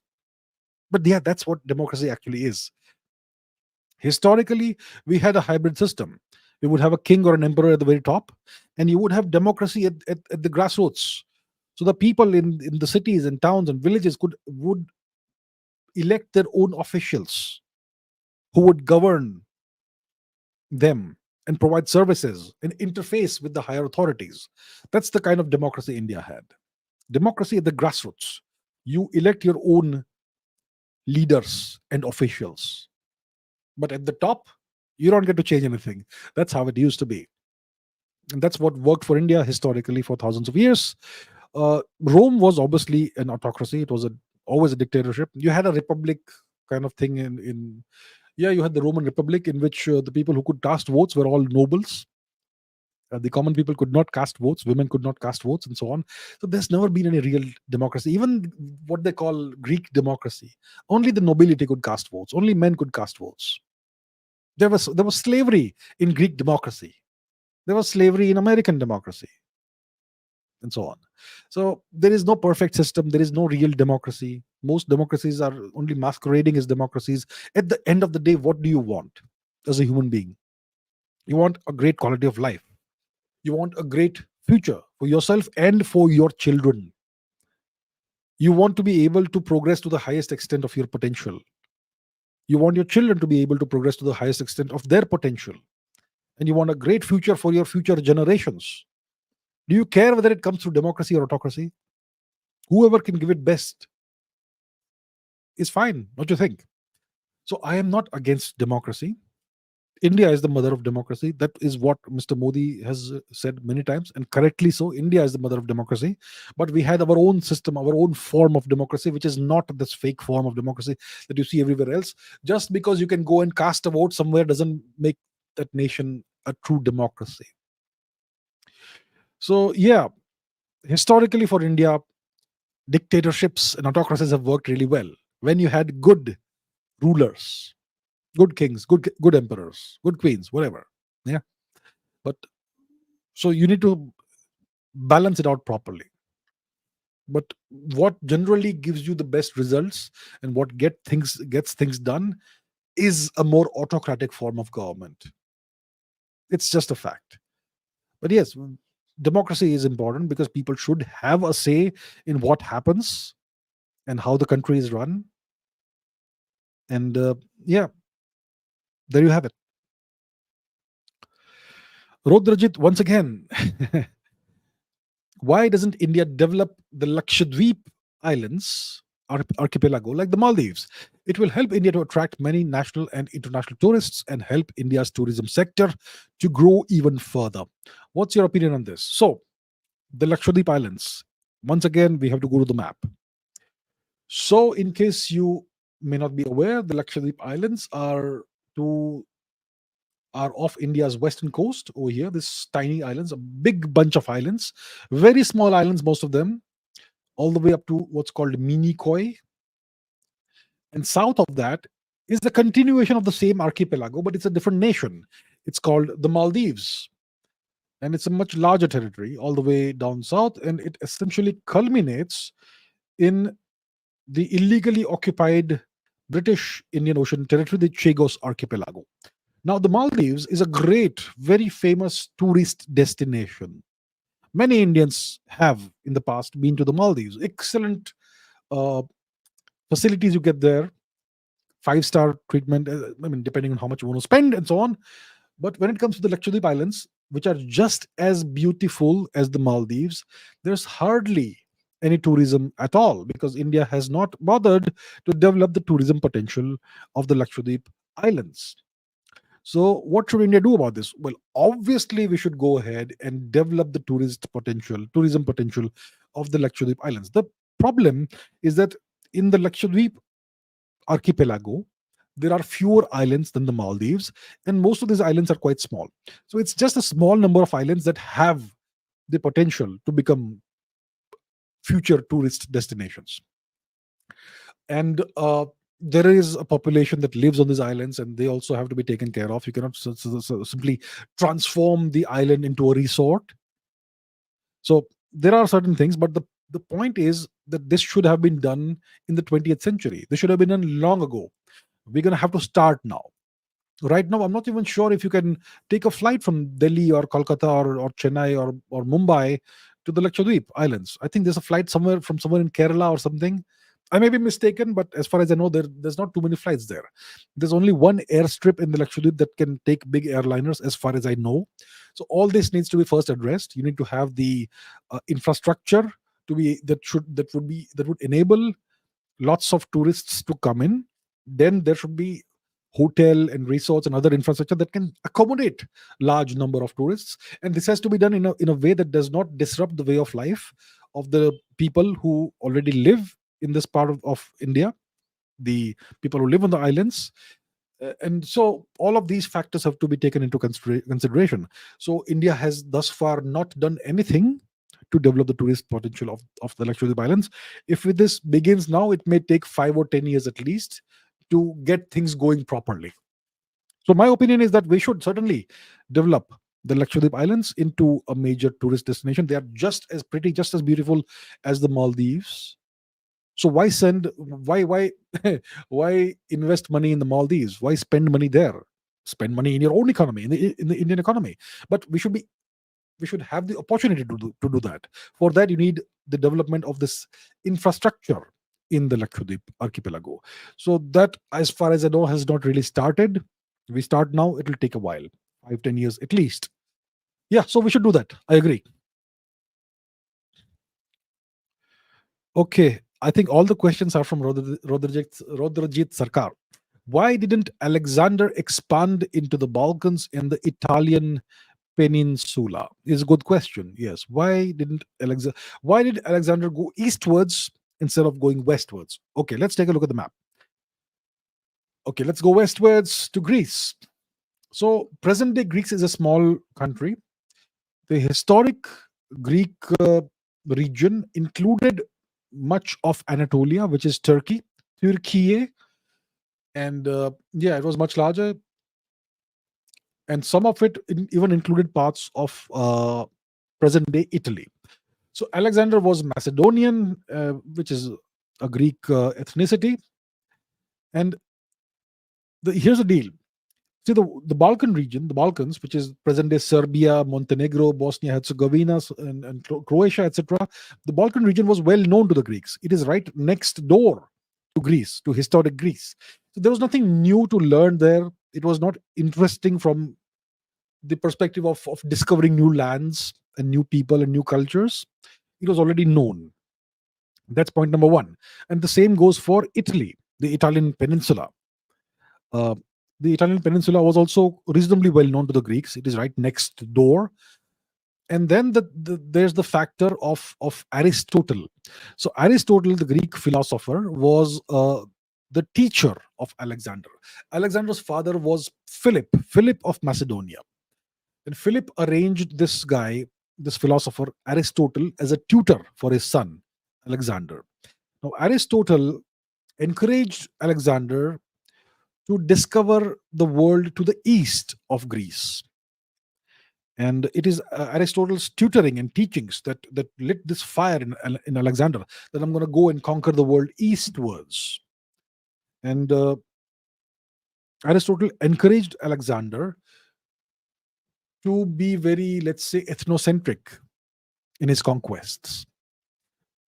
Treat Greeks, the people of Greece, as your own people, as your own relatives, as your own family, and treat non-Greek people the same way you would treat animals and plants. And you will see this play out in Alexander's conquest. Brutal conquests, very cruel behavior. You know, if you read books about Alexander, if you watch movies about Alexander, he's shown as this great noble conqueror. You have no idea how horribly brutal he was, how terribly cruel he was in his conquests. He mercilessly slaughtered entire cities, the populations of entire cities and villages. He crucified thousands of people. Absolutely unnecessary what he did. And even his activities in the western regions of India, which he kind of touched, were brutal and very cruel.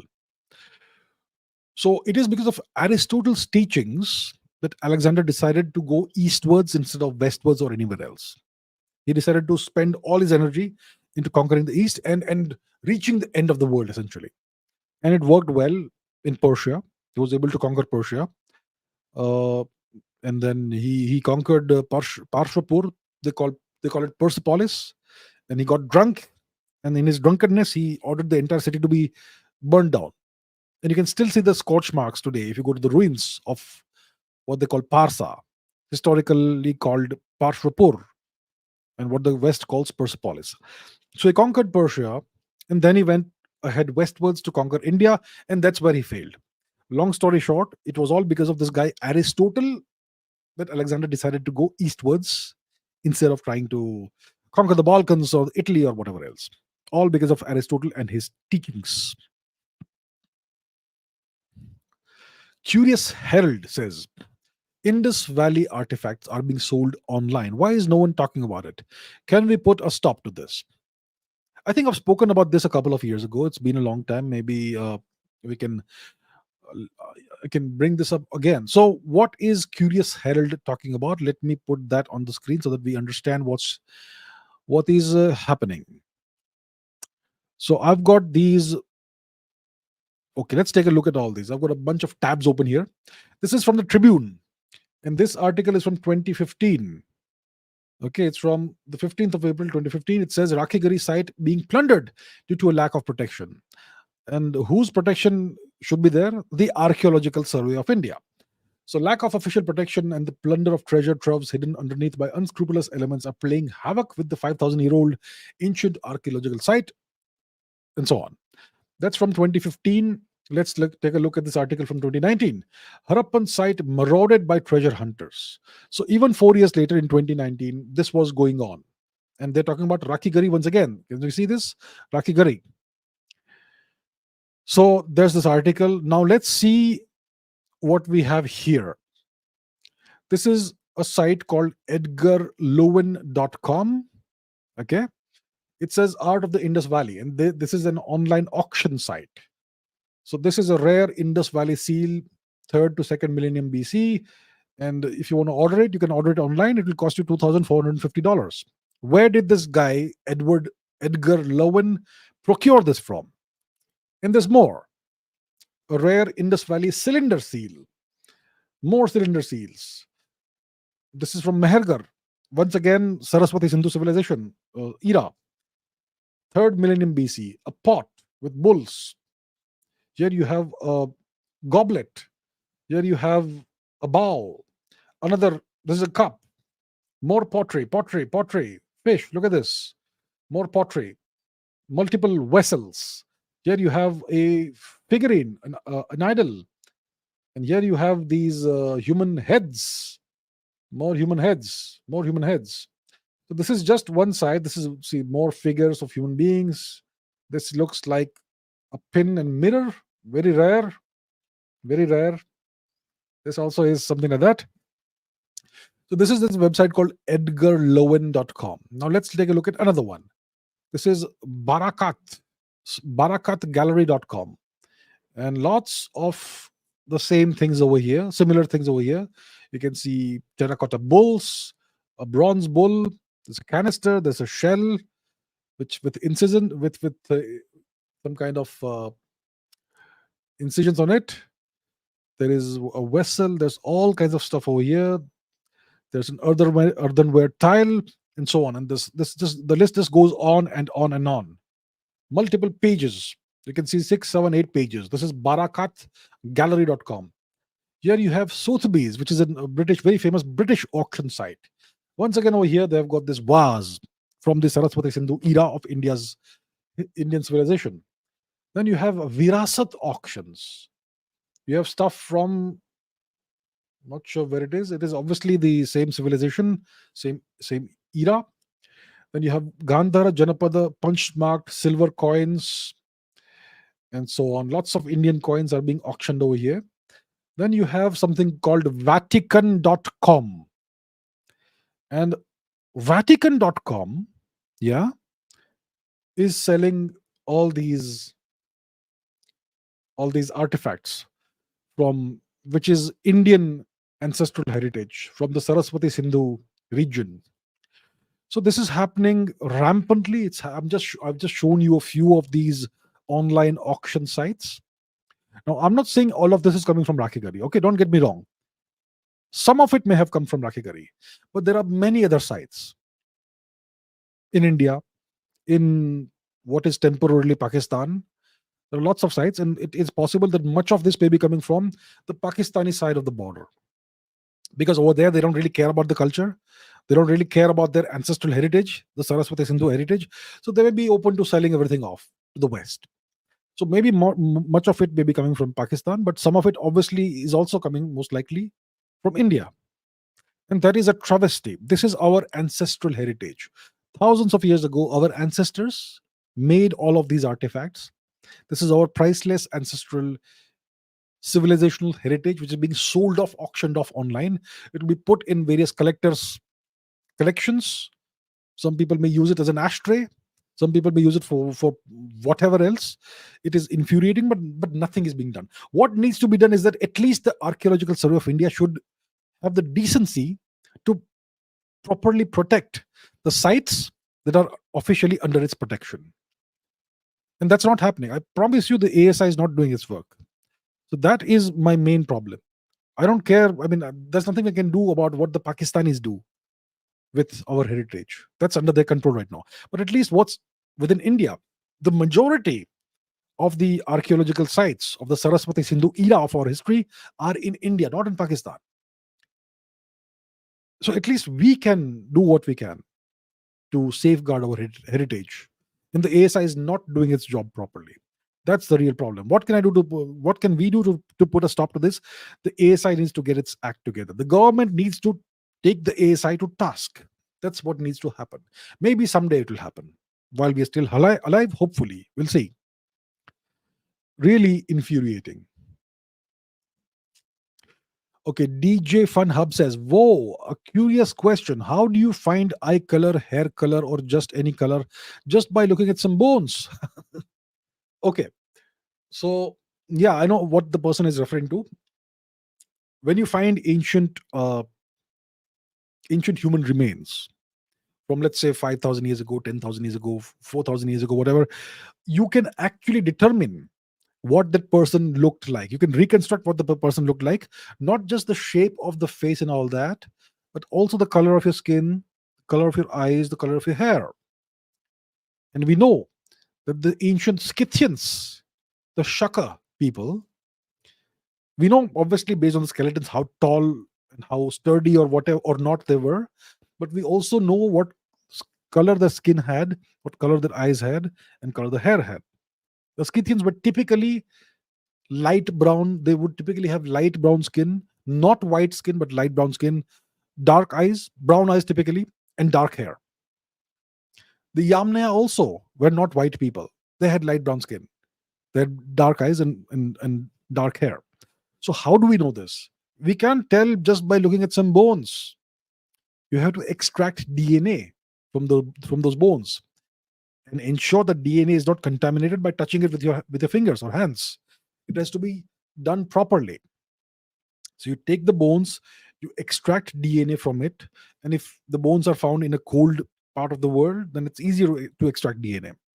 And so you extract the DNA, you sequence the DNA, and then you find the genetic markers which tell you what color the skin, the eyes, the hair are. Okay? So that's how you do it. You can't tell eye color, hair color, skin color just by looking at bones. You do it by extracting DNA and finding the genetic code which tells you what skin color, eye color, hair color it is. It's through genetics, not by just looking at bones that you do this.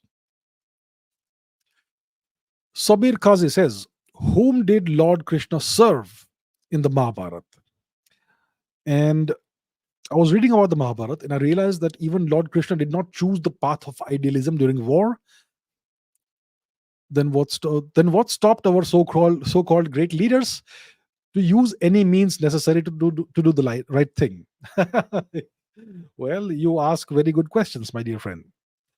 Uh, First of all, whom did Lord Krishna serve in the Mahabharata? Well, we call Lord Krishna Partha Sarthi. Sarthi means charioteer, and Parth was obviously one of the names of Arjun, the great warrior. So Lord Krishna during the war was the charioteer of Arjun. He drove the chariot that carried Arjun into battle. So did he serve Arjun? Well, that act of being the charioteer is actually, you can say, it's service to Arjun. He was serving Arjun in battle by being his charioteer. To a certain extent, he was serving Arjun in that specific role as a charioteer. Secondly, he was also fighting on the side of the Pandavas. So you could say that by fighting on the side of the Pandavas, he was serving the Pandavas to a certain extent. So he was serving Arjun, to a certain extent. He was serving the Pandavas to a certain extent. But who was he really serving? Well, actually, he was serving the cause of Dharma, and he was serving the civilization. Because by defeating the Adharmis, the Kauravas, you were serving Dharma, and you were taking the civilization, the nation, so to say. There was no nation at the time. India was much greater than a nation. India has always been a civilization state. So he was serving the civilization, the Indian civilization, the Bharatiya civilization. He was serving Bharatvarsh and its people. That's what he was truly serving by doing these things. So his service was not really to Arjun or to the Pandavas. It was to Bharatvarsh as a civilization state, and it was to Dharma, the concept of righteousness. So that is whom Lord Krishna served in the Mahabharata. The second question is about even Lord Krishna did not choose the path of idealism during the war. So what stopped our so-called great leaders from using any means necessary to do the right thing? Yeah, good question. So there are examples, incidents during the Mahabharata war when Lord Krishna kind of, you could say, cheated, a little bit of cheating. But it's okay to cheat in war as long as you are on the right side, as long as your objective is good. If let's say you have a very cruel, despicable enemy who is a genocidal barbarian, then should you fight according to the rules of warfare, or should you do anything that's necessary to defeat that enemy, that opponent? Because if you don't defeat the opponent, that person will ravage your civilization and do unspeakable things to its people. Obviously it's okay to cheat in that case, right? So that's just one example, and there are incidents in the Mahabharata when you could say that Lord Krishna encouraged the Pandavas to kind of bend the rules of warfare, which is fine. So Lord Krishna was not an idealist, he was a realist. He knew that you had to win the war, otherwise, there'll be a really adverse outcome. So you don't have to look outside to understand that idealism isn't the right thing. You just need to look at your own history. So our great leaders, some of them who were real idealists, we can talk about. I can give you examples like Mr. Gandhi and Mr. Nehru, idealists, especially Mr. Gandhi. Turn the other cheek, hinsa parmo dharma. Did Lord Krishna live by the slogan of ahimsa parmo dharma? Did he? But he tried his best not to go to war. He tried his best to arrive at a diplomatic, negotiated settlement that would prevent war from breaking out. He was ready to accept just 5 villages for the Pandavas from the Kauravas. But even that was not acceptable to the Kauravas, to Duryodhan. So eventually Lord Krishna said, okay, war it is. So let's go to war. And he was the forefront. He was the charioteer of Arjun. So Lord Krishna himself did not believe in this slogan of ahimsa paramo dharma, right? He tried for ahimsa, but at the end of the day, he went for hinsa. So if you just look at your own history, the example of your own ancestors, you will see that idealism doesn't work. You have to be realistic, you have to be practical, you have to be pragmatic. So yeah, so the great leaders of ours who tried to take us in an idealistic direction, they did our country, our civilization, and our people a great disservice. Okay. Okay, next question is by Sayantan Biswas. Is it true that Hinduism destroyed Sanamhaism, native religion of Manipur? What was happening in Kangleipak or Manipur during the Mahabharata times? Did Lord Krishna, Arjuna, Bhishma, etc. knew about Kangleipak civilization? Why in our history textbooks Kangleipak is not considered or shown as a Janapada, but the Kamrup dynasty covering Assam, Mizoram, Meghalaya, etc. is? Does this mean that Kangleipak was a separate entity in Vedic times, as its culture may have evolved in isolation from the rest of India? So we're talking about Manipur here, present-day Manipur, historically known as Kangleipak. So is it true, first of all, that Hinduism destroyed Sanamhaism, the native religion of Manipur?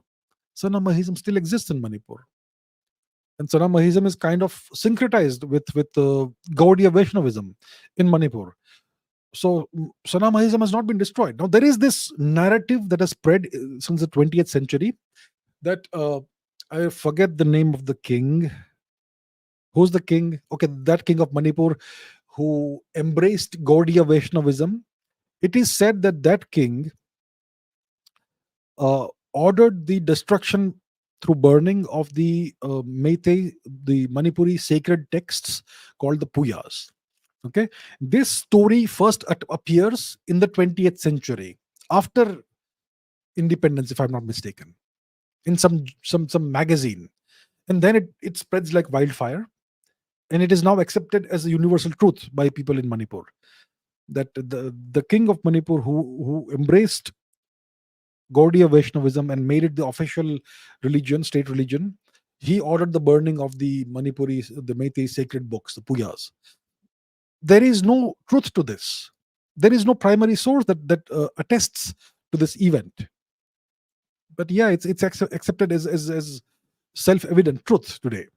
There is no evidence for it, and Sanamhaism has not been destroyed. There are temples to various gods of the Sanamahi pantheon in Manipur still being worshipped actively. So what's happened in Manipur over the past few centuries is like what happened in Japan when Buddhism entered Japan about more than 1500 years ago. The native indigenous religion, let's say, culture of Japan is Shinto. Okay? Shinto is a polytheistic belief system. There are elements of nature worship, animism, ancestor worship, polytheism in Shinto, just like in Sanamahism, just like in Hinduism, what we call Hinduism. So once Buddhism came into Japan, it came not as Buddhism, but actually as Hinduism. They still have Vedic ceremonies in Japan in various temples. And all the Hindu gods are still worshipped in Japan.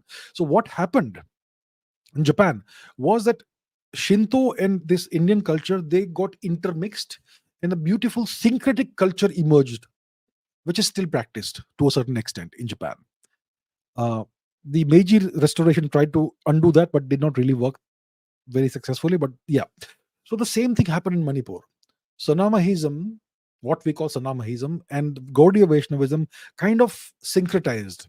And today, in the houses of the Meiteis of Manipuri Hindus, you will have both deities of both traditions being worshipped.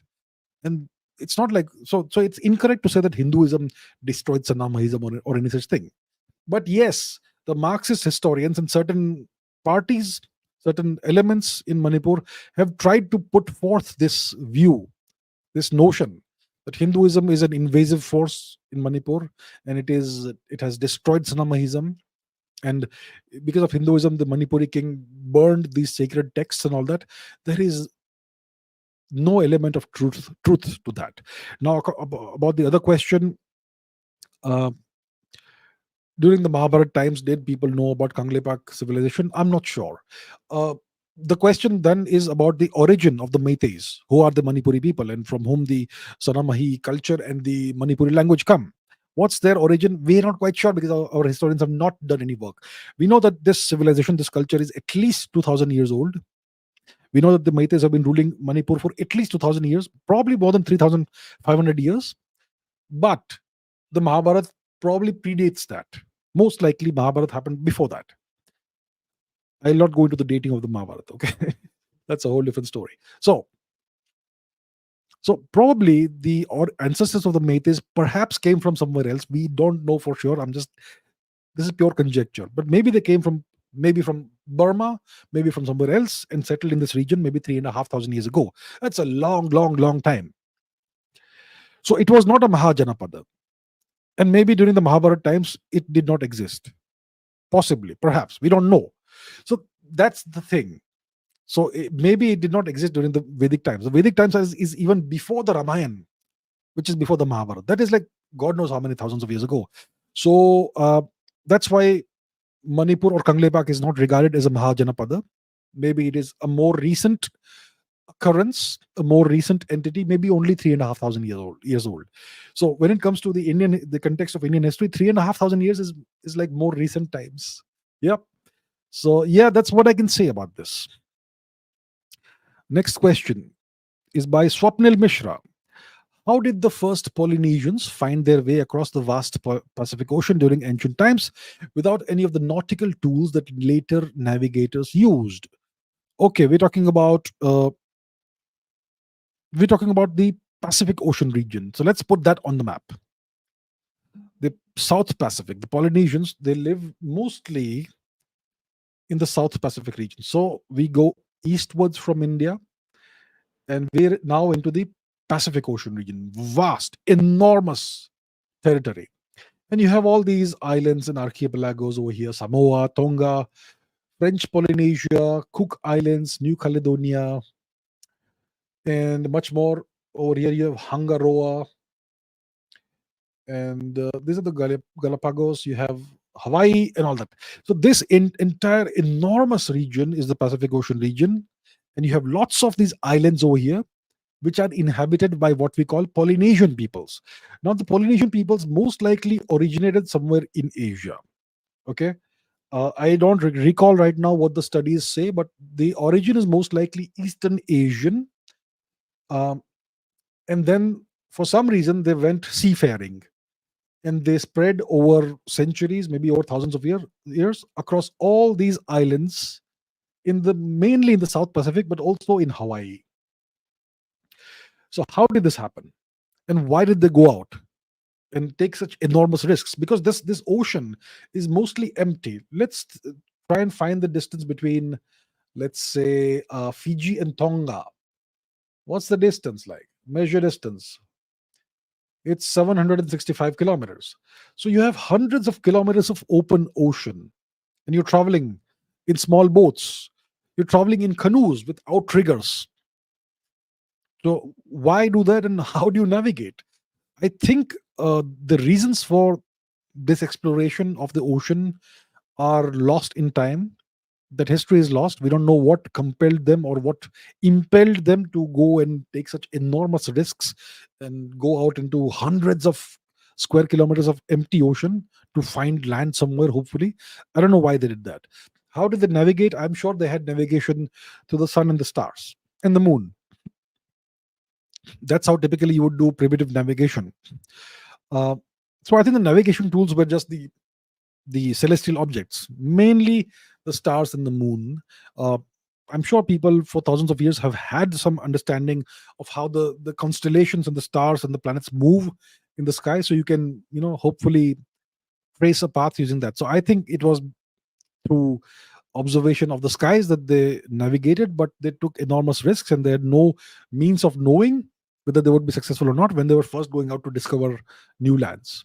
And I'm sure many must have perished in these attempts. But eventually, most of these islands were settled. Yeah. Okay. Abhijit says, have you watched the three body problem series? Why can't we solve a 3 stars system? I have watched a couple of episodes. I have actually read the book, the first book in the series, which is called The Three Body Problem. That is a few years ago, several years ago. And when the series came out, I was interested because I love science fiction. So I watched a couple of episodes, and it wasn't that great. Not bad overall, but not that great. So main thing is I have read the first book. I don't remember the entire story, the entire thing today, but it's all obviously about the trisolaris system, this hypothetical science fiction system, uh, fictitious world in which you have a planet that is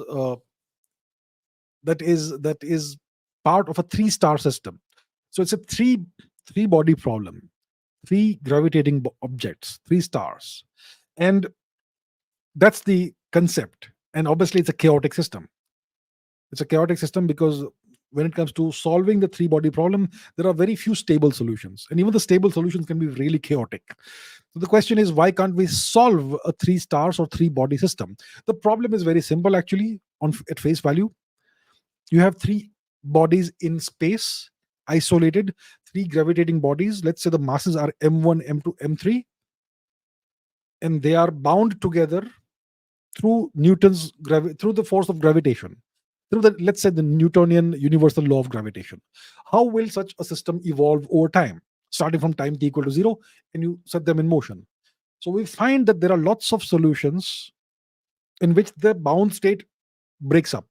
This is essentially a bound state problem, a bound state of three gravitating objects. It's a classical bound state, Newtonian physics, Newtonian gravity. And you find that in lots of these cases, the bound state simply breaks up because the system is too chaotic. There are a few solutions, maybe like 10, 12, maybe 15 known solutions in which the bound state is stable. But even then, it's pretty chaotic. I mean, the movements of the three objects, three stars, are are not easily predictable. They are pretty chaotic, and they're weird orbits. Some of the orbits are pretty symmetric, nice orbits, but some of them are really elongated and weird. And if you happen to be on a planet or around one of these stars, it's gonna be, and if you have life there, it's gonna be a very chaotic life. So that's what it is. So it's not like we can't solve the three-star system, the problem of the three body. It's not like we can not solve three body problem. It's just that there are very few actual solutions, stable solutions that exist. Most of the solutions are unstable, which means that the bound state breaks up. So the solutions are there, but there are only a handful of solutions. In most other cases, the bound state doesn't last; it breaks up, and the stars drift off in various directions. AD Guru Prasad says, "Why do we study pure math?" Pure math is fun. So yeah, why do we study pure math? Most people don't study pure math. Now, what is pure math? It's just abstract mathematics, abstract logic, and it has no actual applications. Like, for example, Ramanujan. Why did he do what he did? What he was doing is, you can consider that to be pure math. You can consider what Leonard Euler did, pure mathematics. So the see, most people don't want to study pure math. They just don't understand what's the purpose. So it's not for everybody. It's only for a very small number of people in the world who are fascinated by pure mathematics. And why do they do it? You could ask yourself, why do people write poetry? Why do some people want to play music? It's just because it's there in you. You have that drive, that instinct, that desire to do it. Very few people can be really good musicians, but some people are just driven to do music. Some people are just driven to write poetry. Similarly, some people are driven to explore and research pure mathematics and study pure mathematics. Small number of people, and most of the research and study on whatever you do in pure mathematics has no real applications. Apparently, see, Ramanujan came up with all those fantastical equations 100 years ago. Today, some of those equations are being used to find, let's say, um, to compute the right value of pi or whatever. And there are certain applications in other fields also of Ramanujan's equations. One of the fastest ways of calculating pi is through one of Ramanujan's equations, or one class of Ramanujan equations. When it comes to prime numbers, the study of prime numbers seems to be completely abstruse, you know, esoteric kind of pursuit. The study of prime numbers. What's the point of studying prime numbers? But do you know that prime numbers are today used in cryptography, encryption? So the deal with pure math is that it looks completely pointless. It looks like these people have their heads high up in the clouds or in the stars. They are doing research that has no real applications. But it may turn out that a century later, people will find applications of that. So the deal is, it is important to study pure mathematics, no matter how complicated, no matter how pointless it looks. It will eventually lead to certain applications. But the desire to study pure math comes from inside certain people. Very few people have that. And it's just like the desire to write poetry, or the desire to play beautiful music, and so on. That's why people do it, but it eventually leads to important applications. Swapnil says, what's a limnic eruption that triggered the catastrophic outgassing of carbon dioxide in Lake Nyos in Cameroon in 1986, affecting thousands of humans and livestock?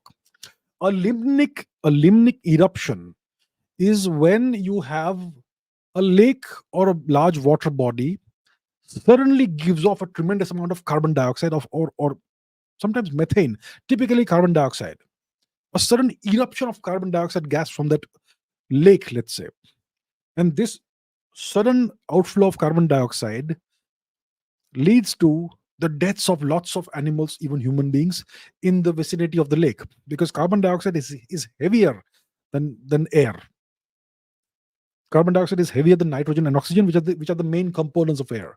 So if carbon dioxide comes out of a lake, it's going to stay down. It's not going to go up into the atmosphere. It will stay down. It will blanket the surrounding areas, the surrounding regions around the lake.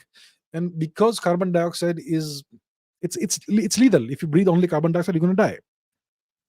So yeah, that's a limnic eruption. Now, what causes it?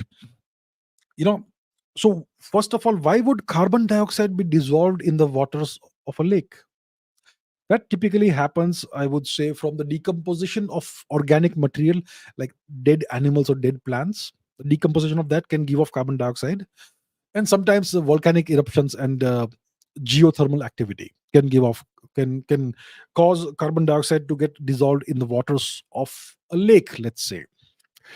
You also find that carbon dioxide is more soluble in water at higher pressure. So deeper in a lake where the pressure is higher, you'll have more carbon dioxide dissolved. And also because deeper water is colder, you will have more carbon dioxide dissolved. So what you have is a situation like a soda bottle. Take a look at this. This is a soda bottle. So there is carbon dioxide dissolved in this soda bottle. All right, it's in here, but it's under pressure, and the cap is sealed close. Now, for some reason, let's say I open this. Can you hear that? Can you see the bubbles forming? Can you see the bubbles forming here? Whoopsie daisy. So there you have it. This sort of situation, if it happens in a lake, there'll be sudden outflow of carbon dioxide. So let's say you have a lake that's completely saturated with carbon dioxide dissolved in the water. Why would such an eruption suddenly happen? It could happen perhaps because of an earthquake. Perhaps there's a volcanic eruption under the lake, or somewhere nearby. Maybe there's a landslide into the lake that suddenly releases all this carbon dioxide. You could even have a carbon dioxide tsunami in a lake in that situation. So that's what a limnic eruption is. And it releases so much carbon dioxide that it blankets the surrounding regions, killing whatever animal life exists over there, whether it's animals or humans. And apparently it happened in Cameroon in 86, Lake Nyos. So that's what a limnic eruption is. Kapish Chaudhary says, in your earlier video, you explained about Schrodinger's cat, and you said that the cat will continue to live forever because every time it has two options, to die or not to die. But if this theory is true, then we will see a man who is 200 years old or 1,000 years old. But we don't see this in our universe, not even a single case with any species. So What's the deal? What I spoke about a long time ago, I'm sure, is about the many worlds interpretation of quantum mechanics. So let me give a very simplistic uh, overview of what that is. According to the many worlds interpretation of quantum mechanics, whenever you make a choice, whenever some event happens that has multiple possible outcomes, let's let's say you make a choice. Shall I wear a black shirt or a white shirt? So today, let's say, and you have two shirts in front of you. Let's say you chose to wear the black shirt like I'm wearing over here, but maybe I had a white shirt. And when I made that choice of black versus white, my universal timeline split into two universes, and in the other universe, I'm wearing a white shirt. And there's a live stream happening in a parallel universe in which I have a white shirt on instead of a black shirt. Let's say I was driving a car and my car got involved in an accident, very dangerous accident, but I walked out unscathed. But when that accident happened, there are multiple possibilities of the accident. So that broke the world timeline into two, and in another parallel universe, I died. So what that tells you, that you will have multiple life or death events in your timeline, in your life, and whenever that happens, the timeline splits into two, and in the one that you die, your consciousness doesn't survive, so you're not aware of it. But in the one that you stay alive, you're aware of it. So you will always find, according to, if the many worlds interpretation is correct, you will find that you personally keep on living forever. You never die, and eventually you will be in a situation where you are the oldest being alive in the universe, and you will find that all other beings are younger than you, because this is the rarest case. So it's kind of like that. It's called quantum immortality. So every time there's the situation, you die and you not die at the same time. But wherever the world in which you have died, your consciousness won't survive that, so you will not be aware of it. So it feels like it seems to you that people around you die once in a while. People grow old and die. People have whatever thing and die, but you stay alive forever. So that's the kind of thing it is. It's called quantum immortality. Some people call it quantum hell, because you will never die and you will get older and older and older. Eventually, you're the oldest being alive in the universe. So every person inhabits a special universe of their own, essentially. That's how you could kind of put it. Yeah, that's what it is. Okay, Ritik says, it is said that we never physically contact with anyone or anything at a microscopic level. Then why do clapping and similar activities produce sound if we are never in touch physically? Yes, physical touch is actually impossible. Let's say a clap. So yeah, my hands do come together. You feel the sensation of the two hands coming together, but are the two hands actually touching? At the quantum level, it's atoms, right? Is atoms inside. And if you know what an atom is like, you have the nucleus, which is protons and neutrons in the center, and outside in these shells or orbits or orbitals, whatever you want to call it, you have electrons, which are negatively charged. So when two atoms come together, the outsides are negatively charged and they will repel each other. There is electrostatic repulsion. That is the electromagnetic force and the repulsion caused by that. So two atoms will never really touch, even if they interact. Never really touch. And even when atoms form bonds, molecular bonds, and they come together as molecules, like NaCl, sodium chloride, even then they don't really touch. Nothing touches. The only case in which atoms really touch is when you have a nuclear reaction, when nuclei come together and actually touch. So when I touch like this, there's no nuclear reaction happening here. So it's not really touch. It's the sensation that you get because of because of the electromagnetic force, the repulsive force, which comes from electromagnetism. And there's also Pauli's exclusion principle and all that are involved, which because of which matter occupies space and all that. So there is no real touch. Then how does clapping happen? How does sound happen? Well, clapping, sound, all of that is not a quantum phenomenon, it's a classical phenomenon. So we have to look at it entirely classically, and don't look at it from the quantum perspective. There's no quantum theory of sound. Sound is a classical phenomenon, and you can't really explain it from the perspective of quantum mechanics. So yeah, so as far as we are concerned, we touch. This is touch, but at the quantum level, there's no touch. There's no real touching unless there's a nuclear reaction. You don't want your touch to produce nuclear reactions, do you? So yeah, it's because the quantum domain is so different from the classical domain that we are familiar with. But somehow the classical domain emerges from the quantum world in ways that we don't completely understand. Yeah, very strange. The universe is a strange place. Okay, Indrajit says, what are your thoughts on primordial black holes? Some papers say that some papers say that these are micro black holes and these are responsible for dark matter. I would be aware of that. Would I not be? uh, Also, I wonder how the matter was compressed below the Schwarzschild radius to form them, if they exist, or is there some other way? So, what are primordial black holes? Primordial black holes. We know the Big Bang happened. All our evidence, all the data tells us that something like a Big Bang would have happened, which is the sudden expansion of space time. It was not an explosion, it was the expansion of space time. Now, in the very early universe, the universe was very small, very strong. And you have quantum fluctuations, which comes from quantum field theory. We know they exist, quantum fluctuations. We know they happen. Okay, it's known. So when you have quantum fluctuations in such an incredibly compressed universe, you will have regions of high density of space-time and low density of space-time of energy. And in some places where you have high enough density, the density will be so much that it will produce a black hole. But the black holes will be so small that they'll be microscopic. So those are primordial black holes. And there are lots of models of the early universe in which there is an overproduction of these microscopic primordial black holes. So most likely these primordial black holes did exist. Most likely. We have never seen one, but most likely they would have been produced in the very early universe. Are they still around? Well, that's an open question. Are some of their artifacts still around in some form?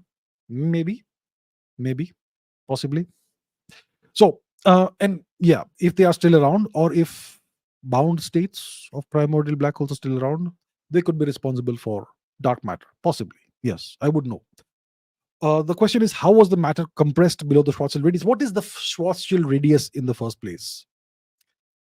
Uh, the Schwarzschild radius is the uh, is what defines the horizon, the outer horizon of a black hole.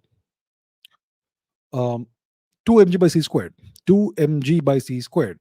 Mass times the gravitational constant divided by the square of the speed of light. That is the Schwarzschild radius. Now, in the case of micro black holes, which exist at the quantum level, in the quantum domain, the Schwarzschild the Schwarzschild radius simply doesn't apply, because it is an artifact that comes out of general relativity, which breaks down at the quantum level. So how can a primordial micro black hole, which is a quantum sized black hole, have a Schwarzschild radius? It can't. So you have to treat it differently. There should be a different kind of radius that applies to it. But how would it be compressed to that level? Because in the very early universe, everything was so small and so compressed that it was really easy to compress matter into its Schwarzschild radius. So my thoughts on primordial black holes are that if they do exist, and if some of their artifacts, bound states or whatever still exists, then they could certainly account for dark matter. And I think it's pretty likely that primordial black holes did exist and they did form in the very early universe. That's my view about that. Okay, Khushro Anushirvan says, I am a student metaphorically and I want to learn advanced mathematics, physics, history, computer science, economics, and solve complex problems. However, whenever I try to learn, I get bogged down either by procrastination or I develop self pity whenever I try to compare myself to others, and I find it hard to be consistent. Please help me. Okay, the first thing is, you want to learn any subject to an advanced level, takes time, takes a lot of focus, time, patience, and effort. and you also need to have the aptitude for the subject. And then you can't learn advanced computer science, advanced physics, advanced economics, advanced history all at the same time. It's not possible. It's not possible. You have to pick one field and you work on that. So let's say you want to learn advanced physics. Well, you start with mathematics, because you won't be able to learn anything about advanced physics without first learning the requisite mathematics. So you have to go through high school level mathematics, then college level mathematics, then more advanced mathematics. Then you have to go through books like the ones I have behind, which will then help you learn advanced physics. So it would take you 2 to 3 years, I would say, of properly learning advanced mathematics. Maybe 2 years if you study diligently several hours a day and you solve a gazillion problems. That's how we learn mathematics. If you do that, then you will be able to start learning advanced physics. But first, you have to master basic physics, Halliday Resnick kind of stuff, and then you go into more advanced stuff. So it takes time. It's not easy. It takes time. So first of all, you can't learn advanced mathematics, physics, economics, computer science, all of that at the same time. You have to focus on one thing. And secondly, it'll take you time. If you want to become really good at understanding history, it will take you a long time. You have to read lots and lots and lots. Read everything possible. Yeah. So it's a long term journey. It's like bodybuilding. You want to bulk up and become, what do they call it? Ripped, yoked, whatever. You start today. It's going to take you at least 2 years, and you have to be at it every day, at least 5 days a week, and take care of your diet, take care of your sleep, work out with a proper workout program, and so on. It's just like that. Lots of patience, lots of determination, and focus and consistency. All of that. So procrastination could happen because you're trying to focus on too many things at the same time. Self pity. If you want to look, there's no point comparing yourself to others ever. Always compare yourself to who you used to be until yesterday, and ask yourself one single question: am I proud of myself? And whatever I did today, does it make me proud of myself? That's the kind of thing you need to have, and you have to keep on doing it consistently. There's no point comparing yourself to others. Compare yourself with the previous version of yourself and try to become way better than what you are today. That's what you have to do. And yeah, consistency and focus. Pratik Singh says, what happens after death in terms of soul and consciousness? Are we just a lot of atoms which learns how to think, talk, breathe, eat, etc. through stimulus around us? Look, I don't know what happens after death because I'm alive. I haven't experienced it. Soul, consciousness, I don't know. But think of it like this: you have a birthday. All of you who are watching, you have a birthday. Day, month, year. Let's say you were born on the 1st of January 2005. Okay? Where were you 1 year before that? Where were you? Did you exist? So thinking about death is exactly the same as thinking about before you were born, before you were conceived. Did your soul exist somewhere? Did your consciousness exist somewhere? If it did, then why don't you remember anything?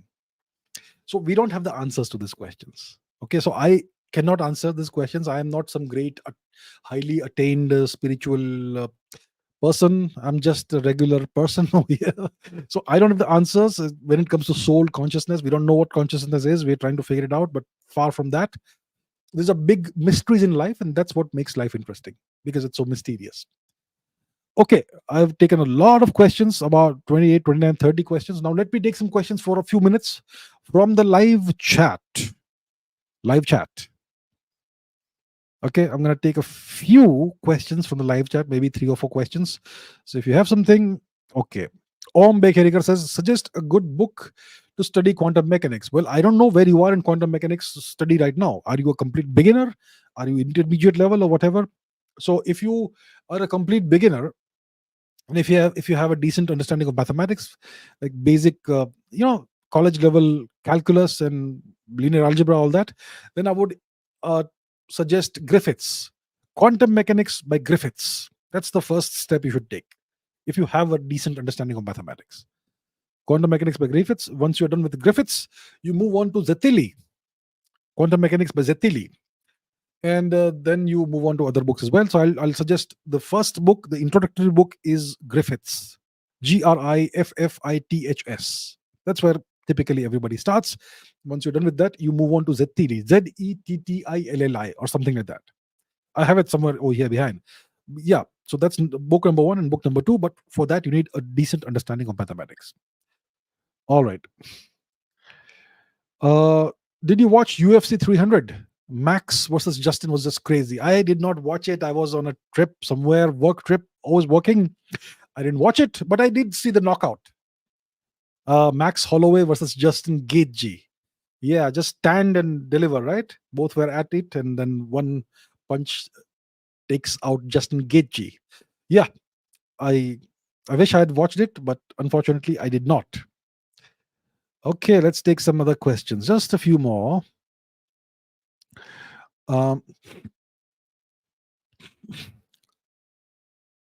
Okay, Karan Nalawat says, is the Indian tectonic plate breaking apart? That's not how tectonic plates work. There are the subduction zones and all. Plate tectonics is pretty complex. It's like the crust of the inside, below the earth, you have this liquid, this thick, viscous liquid called magma. And below the magma, you have an outer core, which is solid, and an inner core, which is even more solid. Something like that. Okay. And this magma, which is all thick and viscous and liquid, it's molten rock. And higher than that, you have the crust, the mantle and the crust, which is solid. Now, because the magma is always flowing around inside, that's why the crust also moves around, and that's what causes subduction and all these tectonic plates. So tectonic plates typically slide under other tectonic plates, and it is these movements that cause earthquakes. And that is what has caused India, the subcontinent, to break free from Africa and Madagascar and slam into Eurasia, which lifted up the Himalayan mountains. So it is not breaking apart, it is still slamming into Eurasia. That's what's happening right now. Okay. Maybe one or two questions. Oh, yeah, one second. Archit Gautam says, do you follow IPL? Once in a while, I will just put the TV on and see what's happening right now. I don't really follow it. I don't. No time, first of all, and secondly, it doesn't really interest me that much. Like, let's say a test match between India and Australia, for example. IPL doesn't really enjoy me. I mean, interest me that much. It's just a six-hitting fest. I like to see bowlers on top. I like to see the ball swing. I like to see bowlers. I like to, there's nothing more interesting and exciting like a low scoring game in which the wicket is difficult and both sides are struggling to score. And you have a low score and it's difficult to reach that low score. That's more exciting, in my opinion, than everybody hitting sixes with their eyes closed. So, nothing against the IPL. I used to, as a kid, I played cricket to a certain level, and I used to enjoy watching cricket. These days, IPL, I don't have the time, and somehow I don't find it that interesting anymore. Right. Okay. What else? Rachit Tendulkar says, why is IPL batting dominant now, or cricket in itself? Flat pitches. You create flat pitches, it's going to be easy. The ball doesn't spin much. The ball doesn't bounce much. The ball doesn't swing much. You can just see the line of the ball and hit through the line. And you have all these new bats which send the ball so far away. So it's because of flat pitches and because people love to see sixes and fours. So that's why they've made it like that. So that's why it is so batting dominant. Like somebody just said, there you have it. More sixes, more viewers. Yeah. Naman Jen says, India is planning to send manned missions to the moon by 2040. My views, I think it's a little, we need to be a little more ambitious. Let's send it by 2035. We need to have a presence on the moon. So I have a video about how we should do it, and I said that Chandrayaan 10 should send humans to the moon by 2035. That's what I had said. But yeah, we have a plan for 2040. Well, not bad. Let's do it and let's make it happen. So I'm happy about it. I'm really glad that we have that vision, that we need to have Indian boots on the ground on the moon by 2040. Good job. I would like to see that happen, and I would like to see progress in that direction. Okay, let's take one last question. Harshil says, vote turnout was really poor. Do you think it's bad for the NDA? Yeah, the first phase of election of voting, the voter turnout was kind of concerning. It was kind of less. And when the voter turnout is less, it's kind of concerning for the incumbent party. I hope it gets better. I obviously want to see Mr. Modi come back to power. Okay, so in case you're wondering whom to vote for Narendra Modi. All right. All right, that's it for today. Thank you so much once again for watching. I really appreciate all your questions. I appreciate your viewership. I apologize to those of you whose questions I could not take. I had so many questions in the comments. I was only able to take about 30 of those, I think, roughly, and lots of questions in the chat over here. But so next time, I'll keep on doing these live streams more now, and I'll take as many questions as possible. So thank you so much for watching. Take care. Have a good day, good night, wherever you are, and keep raising your standards. Until next time.